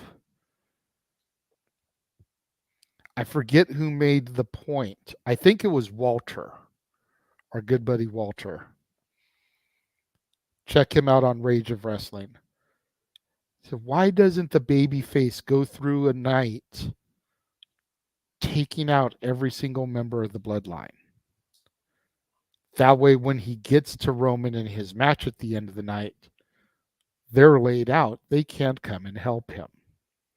That's some Stone Cold level shit. Stone Right. Cold would do that shit. Right. Stone Cold would run through, he would take every member of the corporation out so that when he got his shot at corporate rock, Threw him Boss out. Man, Test, Shamrock, none of those guys were around to be able to run interference. Yeah. We need that in order to have the bloodline neutralized. And granted, they're not as deep as they once were. It's just Jimmy and Solo at this point. Mm-hmm. But still, why isn't the babyface taking these guys out in order to have a clean match where no one can interfere on Roman's behalf? And even still, you can screw the babyface over by presenting Nia Jax or Ava Raine as the newest member of the bloodline. As if You not just thought you that's it. took out everybody, but the bloodline is so deep. Here's another person. Freaking disease. It really is. But it's like, it makes you think, you know?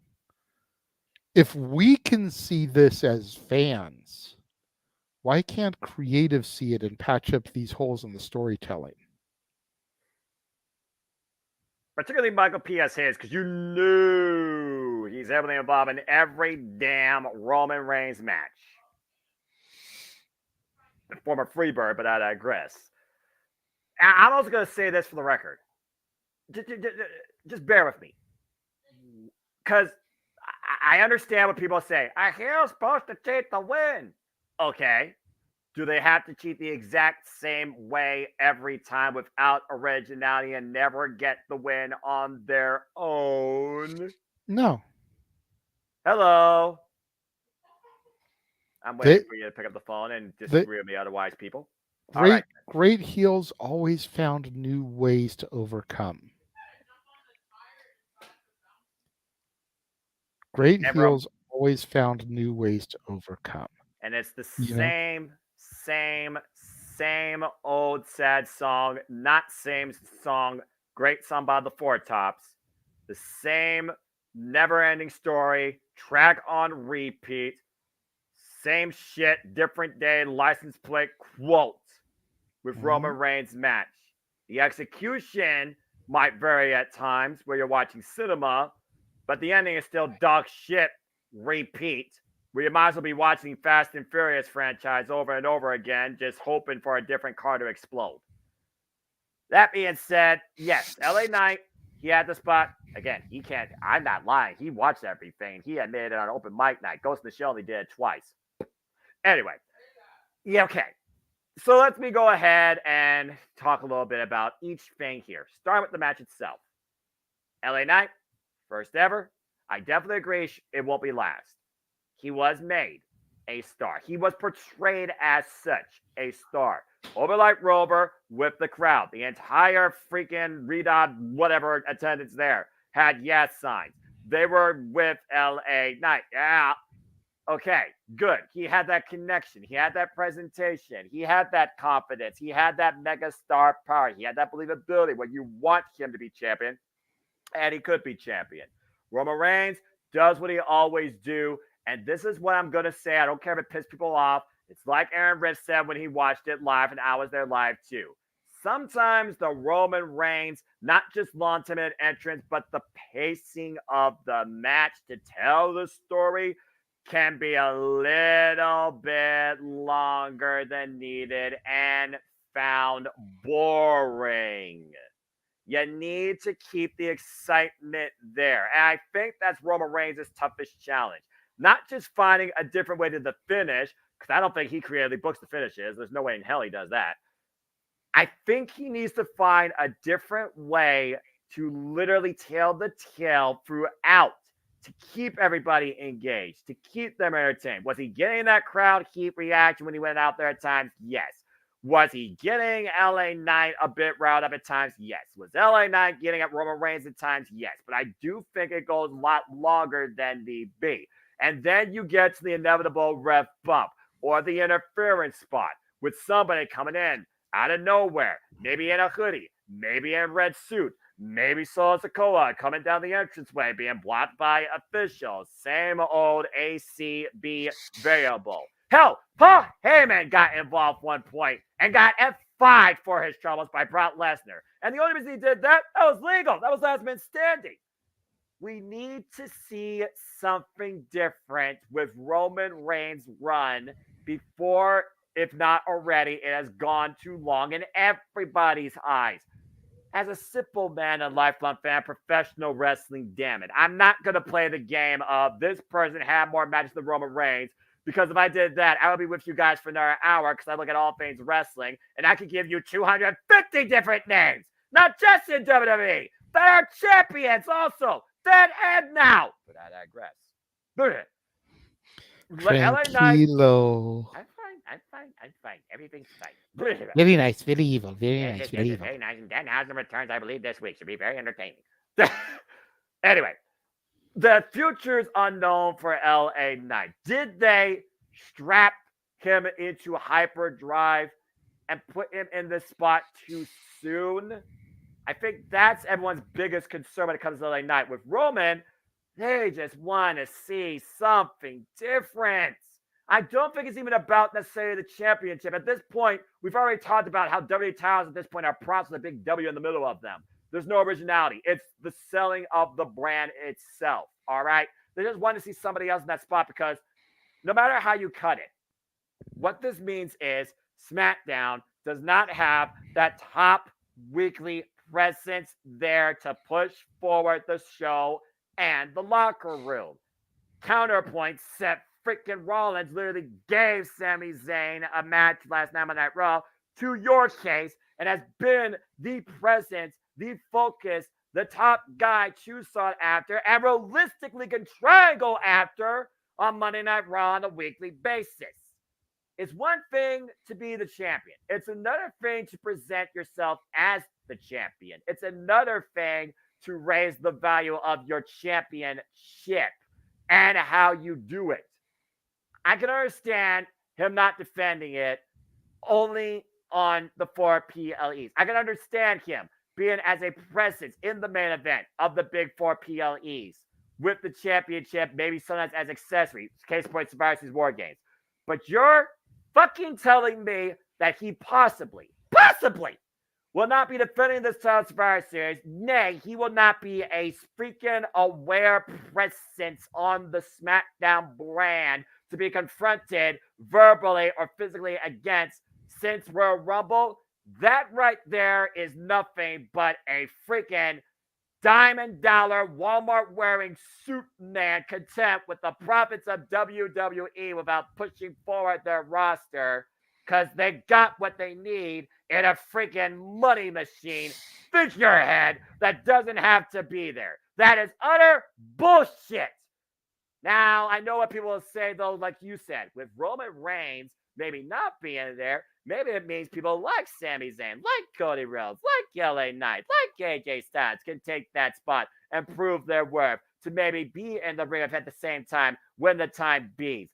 Okay, but you do that maybe, I don't know, within a month, not 3 damn months. Either Agreed. way, the result at Crown Jewel has caused a backlash, and I believe deservedly so, against Roman Reigns and this so-called Bloodline saga, if rumors are to be believed, if this is what's supposed to be the aftermath in foretelling. I think LA Knight maybe didn't need to be put in that spot this soon, and I've said it verbatim since WrestleMania, Roman Reigns needs to be moved out of this spot sooner already rather than sooner.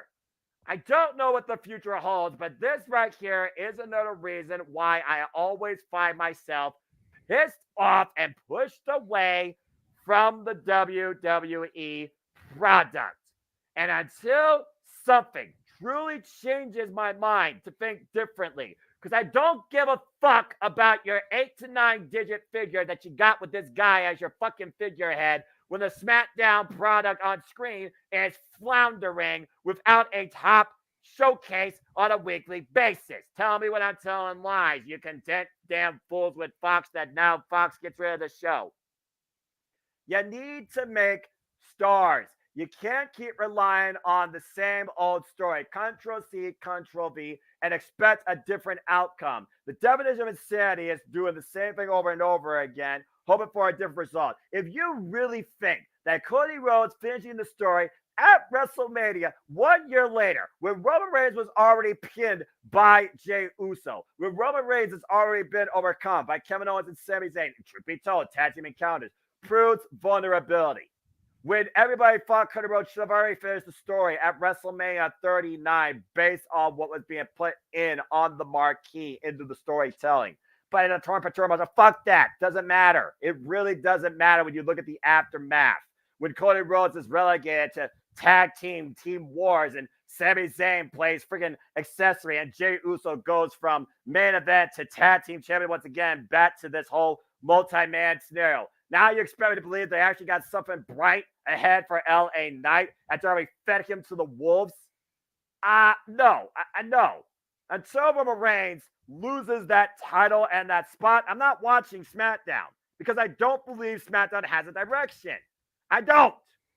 At least with Logan Paul, I can believe more of actual potential for the United States Championship, and that title has been treated less than shit. Fuck brand endorsements.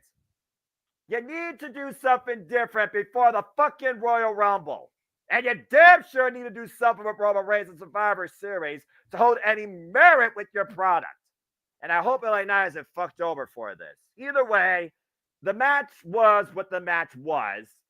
The aftermath is a whole different fucking story in and out of fan backlash and fan reception.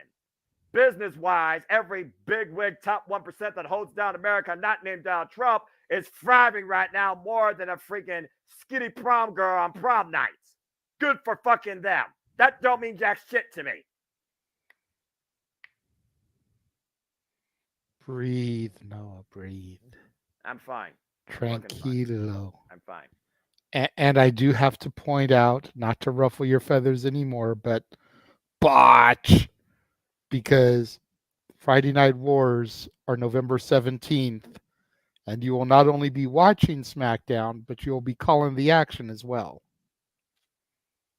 Well, I got AEW on that same night as well, so I'll be all right. You do. You've got Rampage and Collision. All right. And then you've got SmackDown. All right. Unfortunately, SmackDown will be afterwards. So it's okay. We won't be able to go up from the show.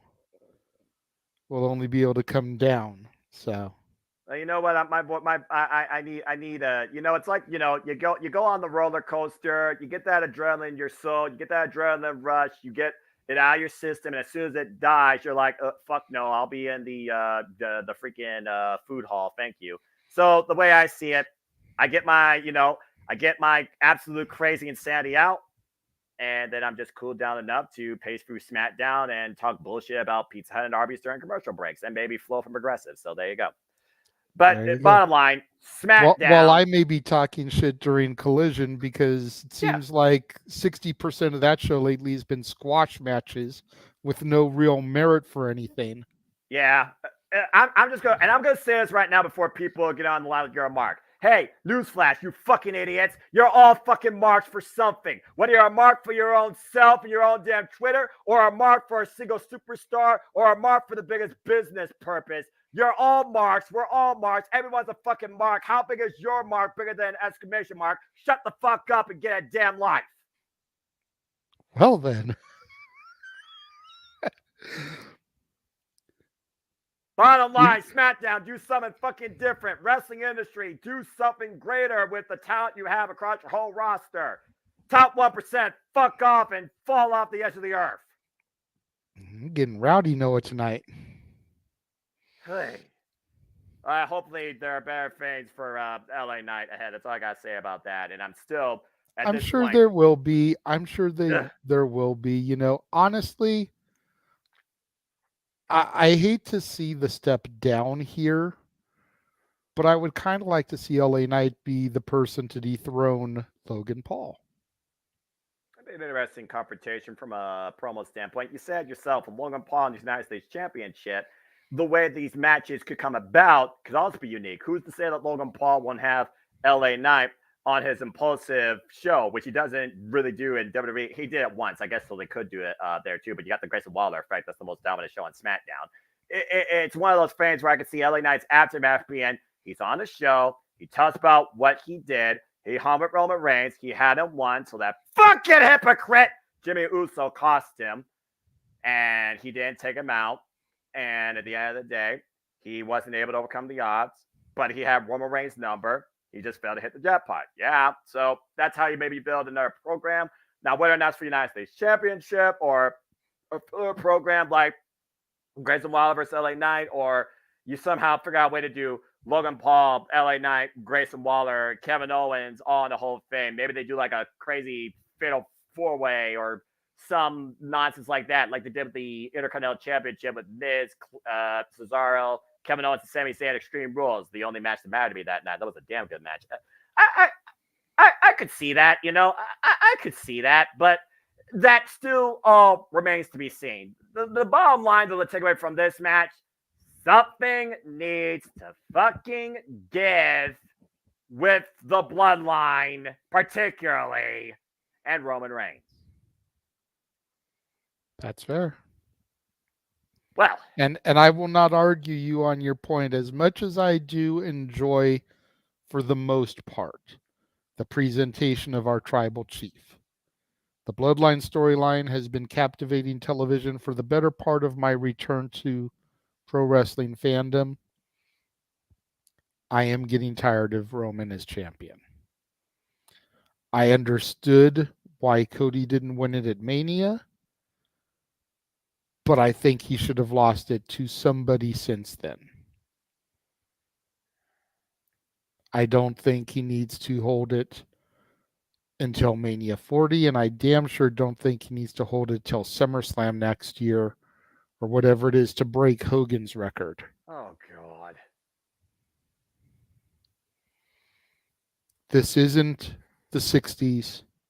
This isn't the 70s. He doesn't need to have a Bruno Sammartino reign. He has made the championship important, but in his absences and consistent cheating, he's beginning to make the title less important. And that's the problem in the corner that WWE has booked themselves in. Mm-hmm. To the point, the person that takes him off him, how do you make that title relevant? I said it before, I'll say it again. I'll say it before, I'll say it again. If Legacy can't beat him, why can't Blood?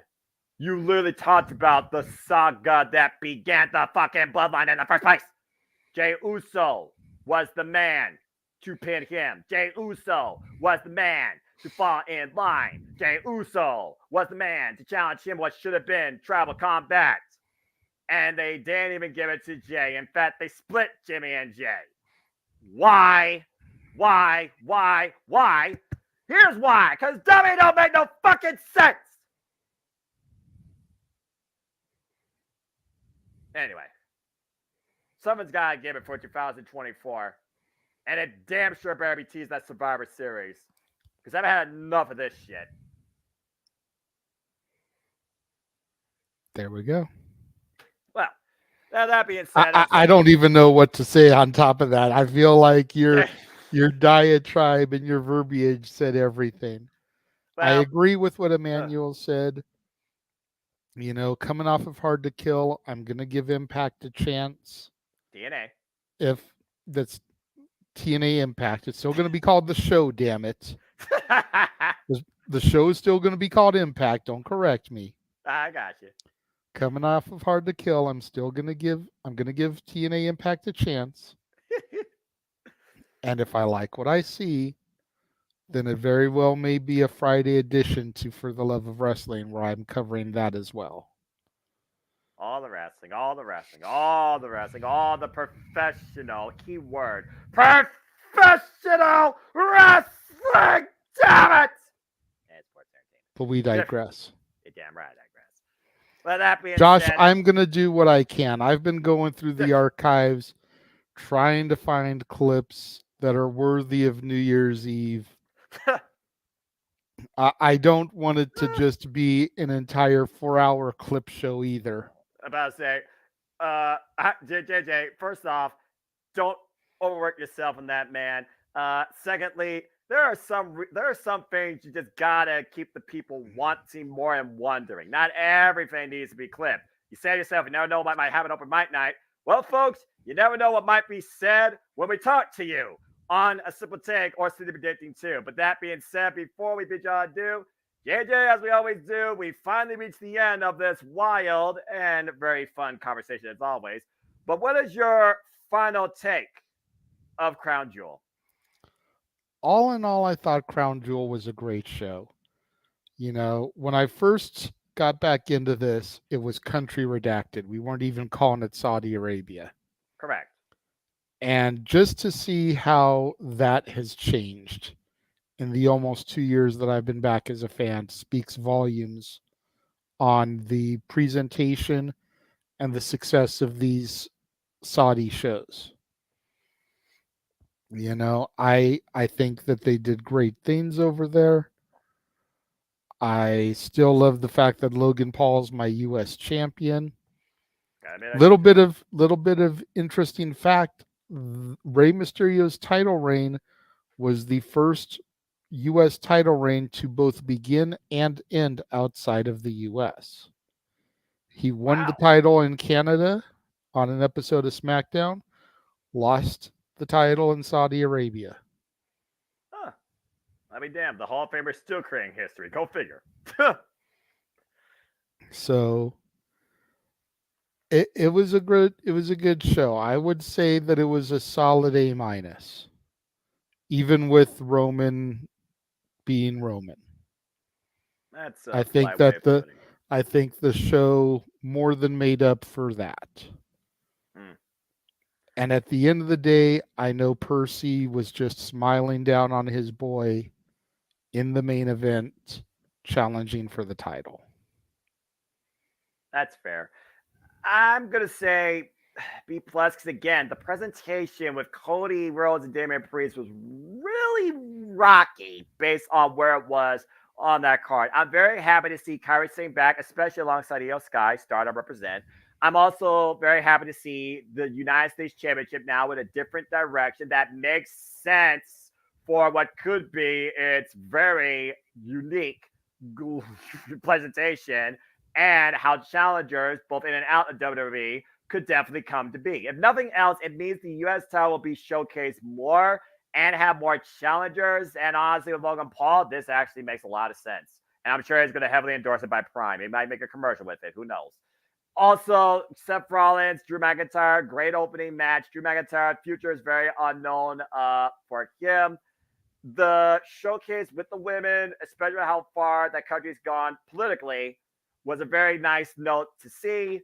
And besides Roman via Roman, John Cena put over Solo Sikoa. We'll see if that was a one-off or that actually continues. And again, we call it now Saudi Arabia. We don't call it country redacted. Ending aside, I think it was a good show. I think they just should have moved the Cody Damian Priest to a different spot because it was a lull. But overall, again, it is what it is. And hopefully LA Knight can continue to move forward at the spot that he is now and doesn't fall down from it. It's a B+ for me. Emmanuel here with a $2 super chat. We did talk about this earlier, but again, we also talk about this all the time as fans, even us as analysts, as home passionate, reactive commentators. God bless you, JJ. We literally talk about all the time. In that ring, no matter what company, no matter what setting, no matter what story, title or non-title, experience levels aside and clash of styles, you are there to protect yourself as much as your opponent. And Logan Paul's level of inexperience in this world speaks volumes to the fact that, again, like you said, JJ, and we even called it, he saved Rey Mysterio from a broken fucking neck. Yeah. Um, Emmanuel, you might have come in a little bit late, or you may have missed it when we said it earlier. But when we were talking about the Mysterio Logan Paul match, I did mention about how Logan was out of place for the move, but he was able to instinctually react and catch Ray and prevent him from any real serious injury, because that could have not just been a broken neck, that could have led to paralysis or even death. He could have literally went, Yeah, God, that's and terrifying to say the least. And absolutely. we've had enough fair share of close to death experiences this year in wrestling, whether it was Kenny King saving Killer Kelly from Lady decapitating herself in the apron at Rebellion, whether it was Ray Phoenix and John Moxley and what happened at Arthur Ashe Grand Slam, or whether what happened with Bryan Danielson and the Rainmaker Lariat and the freaking broken orbital socket, and now that fucking Maniac's gonna face Okada at Wrestle Kingdom 18. Let's fucking go. At the end of the day, you have to be aware of everything surrounding you and everything you and your opponent are trying to do. And again, Logan Paul experience, out of place, but still self-aware enough to adapt on the fly and continue the match and save his opponent's hide. Yeah, if you Massive look respect. carefully, Josh, Logan was too far back. Exactly. He was out of position. It looked like they were trying to go for, I think, like either a sunset flip or a back body drop. Either way, Logan Paul adapted on the fly, and instead of dropping Ray straight down on his head, he literally helped him fall more flat, which saved his neck, if nothing else. Despite the fact that people say Kota Ibushi doesn't have a neck and he's been suplexed every way possible on the apron and still walks straight, that dude's a fucking maniac. And I'm not talking about Michael Cimbello. Anyway, now you know, Josh. Again, go back, watch the replay, go back and watch the show, learn this type of stuff. Because at the end of the day, I'm still learning, all right? And I'm just a fan, like I said, and I love commentating this stuff for a living. But even I have to be aware of the situations that surround me when I'm trying to showcase this to the audience, whether it's Jimmy Never versus Mia or whether I'm doing it alongside JJ.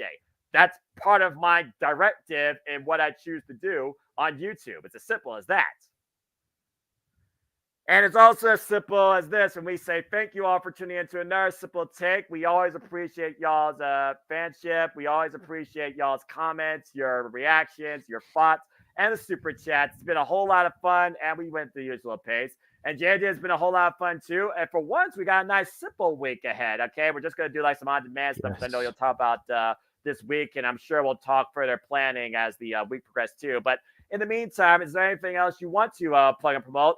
And where can the people find you? Besides here, of course. Well, you can find me on the Instagram at the Renegade JJ Williams, on the Twix at ROWJJ Williams, and on YouTube at Casa D18 Studios. Thank you to all the people that are watching on the channel right now. Thank you to Emmanuel for the super chats. Make sure you join the members only section of the Casa D18 Studios. It's only $5 a month. All kinds of exclusive content, including match calls from Noah and I for classic matches. Make sure you check out For the Love of Wrestling every Monday through Thursday, 9 a.m. Pacific, noon Eastern, where I recap the week in wrestling. Mondays are the weekend shows. You get me talking about Rampage, SmackDown, and Collision. Tuesdays is Raw, Wednesdays is NXT, and Thursdays is Dynamite. All kinds of stuff. You'll be seeing me for watch-alongs this month. We've got 3 more watch-alongs, I think. No, 4, excuse me. We have the Friday Night War. We have Full Gear. We have Survivor Series. And we have the Thanksgiving Eve Dynamite. All those things that are going to be called, along with so much more as we wrap up the year across the multiverse of media. We've got 3 more open mic nights, one of which will be Noah's personal nightmare as we do karaoke, Disney karaoke at that on open mic nights. Please let me be drunk with Villa and Bruce on my mom's 60th birthday. Please, Lord. Please. I must avoid this. You're not going to avoid it, Noah. We know you. You gonna will be try. there, bro. I will We're try. going to have 2 more Simply Predictings this month as we predict Full Gear and Survivor Series, which means there'll be 2 more Simple Takes this Yep. month as we come back afterwards to discuss Full Gear and Survivor Series. And then there's everything else that's going on across the multiverse of media: talk wrestling, Meech's musings, Stat Boy Sports Bar, and so much more. All the content, all the content, all the content, and lack of sleep. But Pretty again, much. yeah, but again, we do this for all of you, and on behalf of the entire multiverse, we simply say thank you for tuning in to us crazy yahoos on a weekly basis and everything we talk, even if X has to still work for Elon Musk, but I digress. And again, if y'all want to know more about me as we close this thing out, know this. Why do I endure calling everything possible in the wrestling industry? It is for I am but a simple man and a lifelong fan of professional wrestling. Damn it! But I digress. So follow me if you choose on the Twitter and on YouTube and in Foster1916 for all things wrestling. Shout out, of course, to the entire ATW family on the Twitter and our social media platforms too. We'll be back with another interview impromptu the Wednesday night after Dynamite during the Go Home Week AW Full Gear, and a post show will follow as well.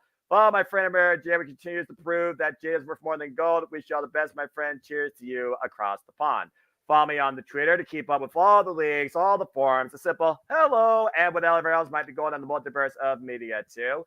Follow my simple YouTube channel for continued information on all the leagues, all the forums as well, and give your own simple assessment for all the biggest shows in and out of professional wrestling and sports entertainment too. If you haven't already, check out the weekly forum that talks about all things All Elite Wrestling with Zero and Owen Finch as part of their productions, hosted every week, AEW Spark. They do a great job with that flagship show that I started long ago. As I said earlier, our newest affiliate, Attila, and of course, me and her will be doing work here pretty soon behind the scenes with good old Jam Jeff Meacham with our TNA throwbacks. Follow her at Rangers of Wrestling on YouTube and follow her when it's wrestling time after you see the love of wrestling the following day from these, where she always gives you a recap of Monday Night Raw, EW Dynamite, SmackDown, and Collision. As JJ alluded to, we talked about 2023. Here's just some of the stuff coming in 2024, and we'll have updated graphics as the weeks progress because there is so much more ahead. As we continue our journey to 40, our next stop will be WrestleMania 5, where the mega powers imploded. But again, you will see Lord help me, every WrestleMania called by me and JJ and look back upon during 2024 as we continue our journey to WrestleMania 40. If we don't die from this, then we are superhuman, but I digress. And again, we already talked about what's ahead when it comes to city predictings and simple takes and live watch events. But just to reiterate, the flagship of my channel is city predicting. And if you have a voice, and even if your camera's shy, but if you hold passion, then come on, be a part of city predicting. Just reach out to JJ, reach out to me, reach out to my friends, Jeff Chadwick, and then LW, and we'll be happy to add you to the city predicting group, and we'll let you get your takes. Again, we got Full Gear Survivor Series deadline, Impact Final Resolution, the last Impact special before they officially become TNA next year, Ring of Honor Final Battle, and World's End continues to conclude 2023 as we go into 2024 with Wrestle Kingdom 18. But I digress. And of course, following some of the biggest shows this year, of course, me and Jada will be back with another extended conversation with a simple take as we got Full Gear Survivor Series and World's End to conclude 2023. And I'm pretty sure Ring of Honor or AEW or WWE, dare I say their name, will probably add at least one more thing outside these championship live watching events before we get to our year-end countdown open mic night special. Again, stay tuned for Open Night Night, the weekly Saturday Night Shenanigans hosted by the Renegade JJ Williams. They will be, of course, this weekend, 11 p.m. Eastern Standard Time. And as we do this on Tuesday, I want to give a shout out to Statboy Mike, who was partially predicting last time, and of course his barkeep, Dory Lou.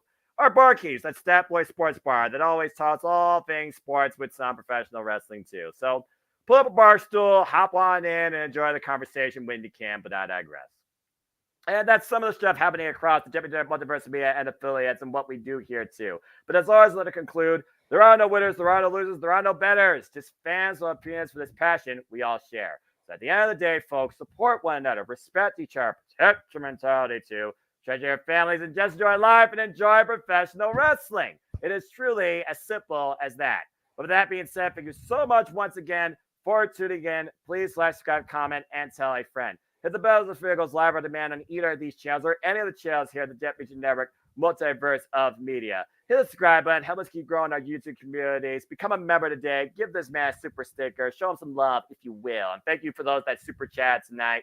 I assure you our creative passion isn't letting up anytime soon.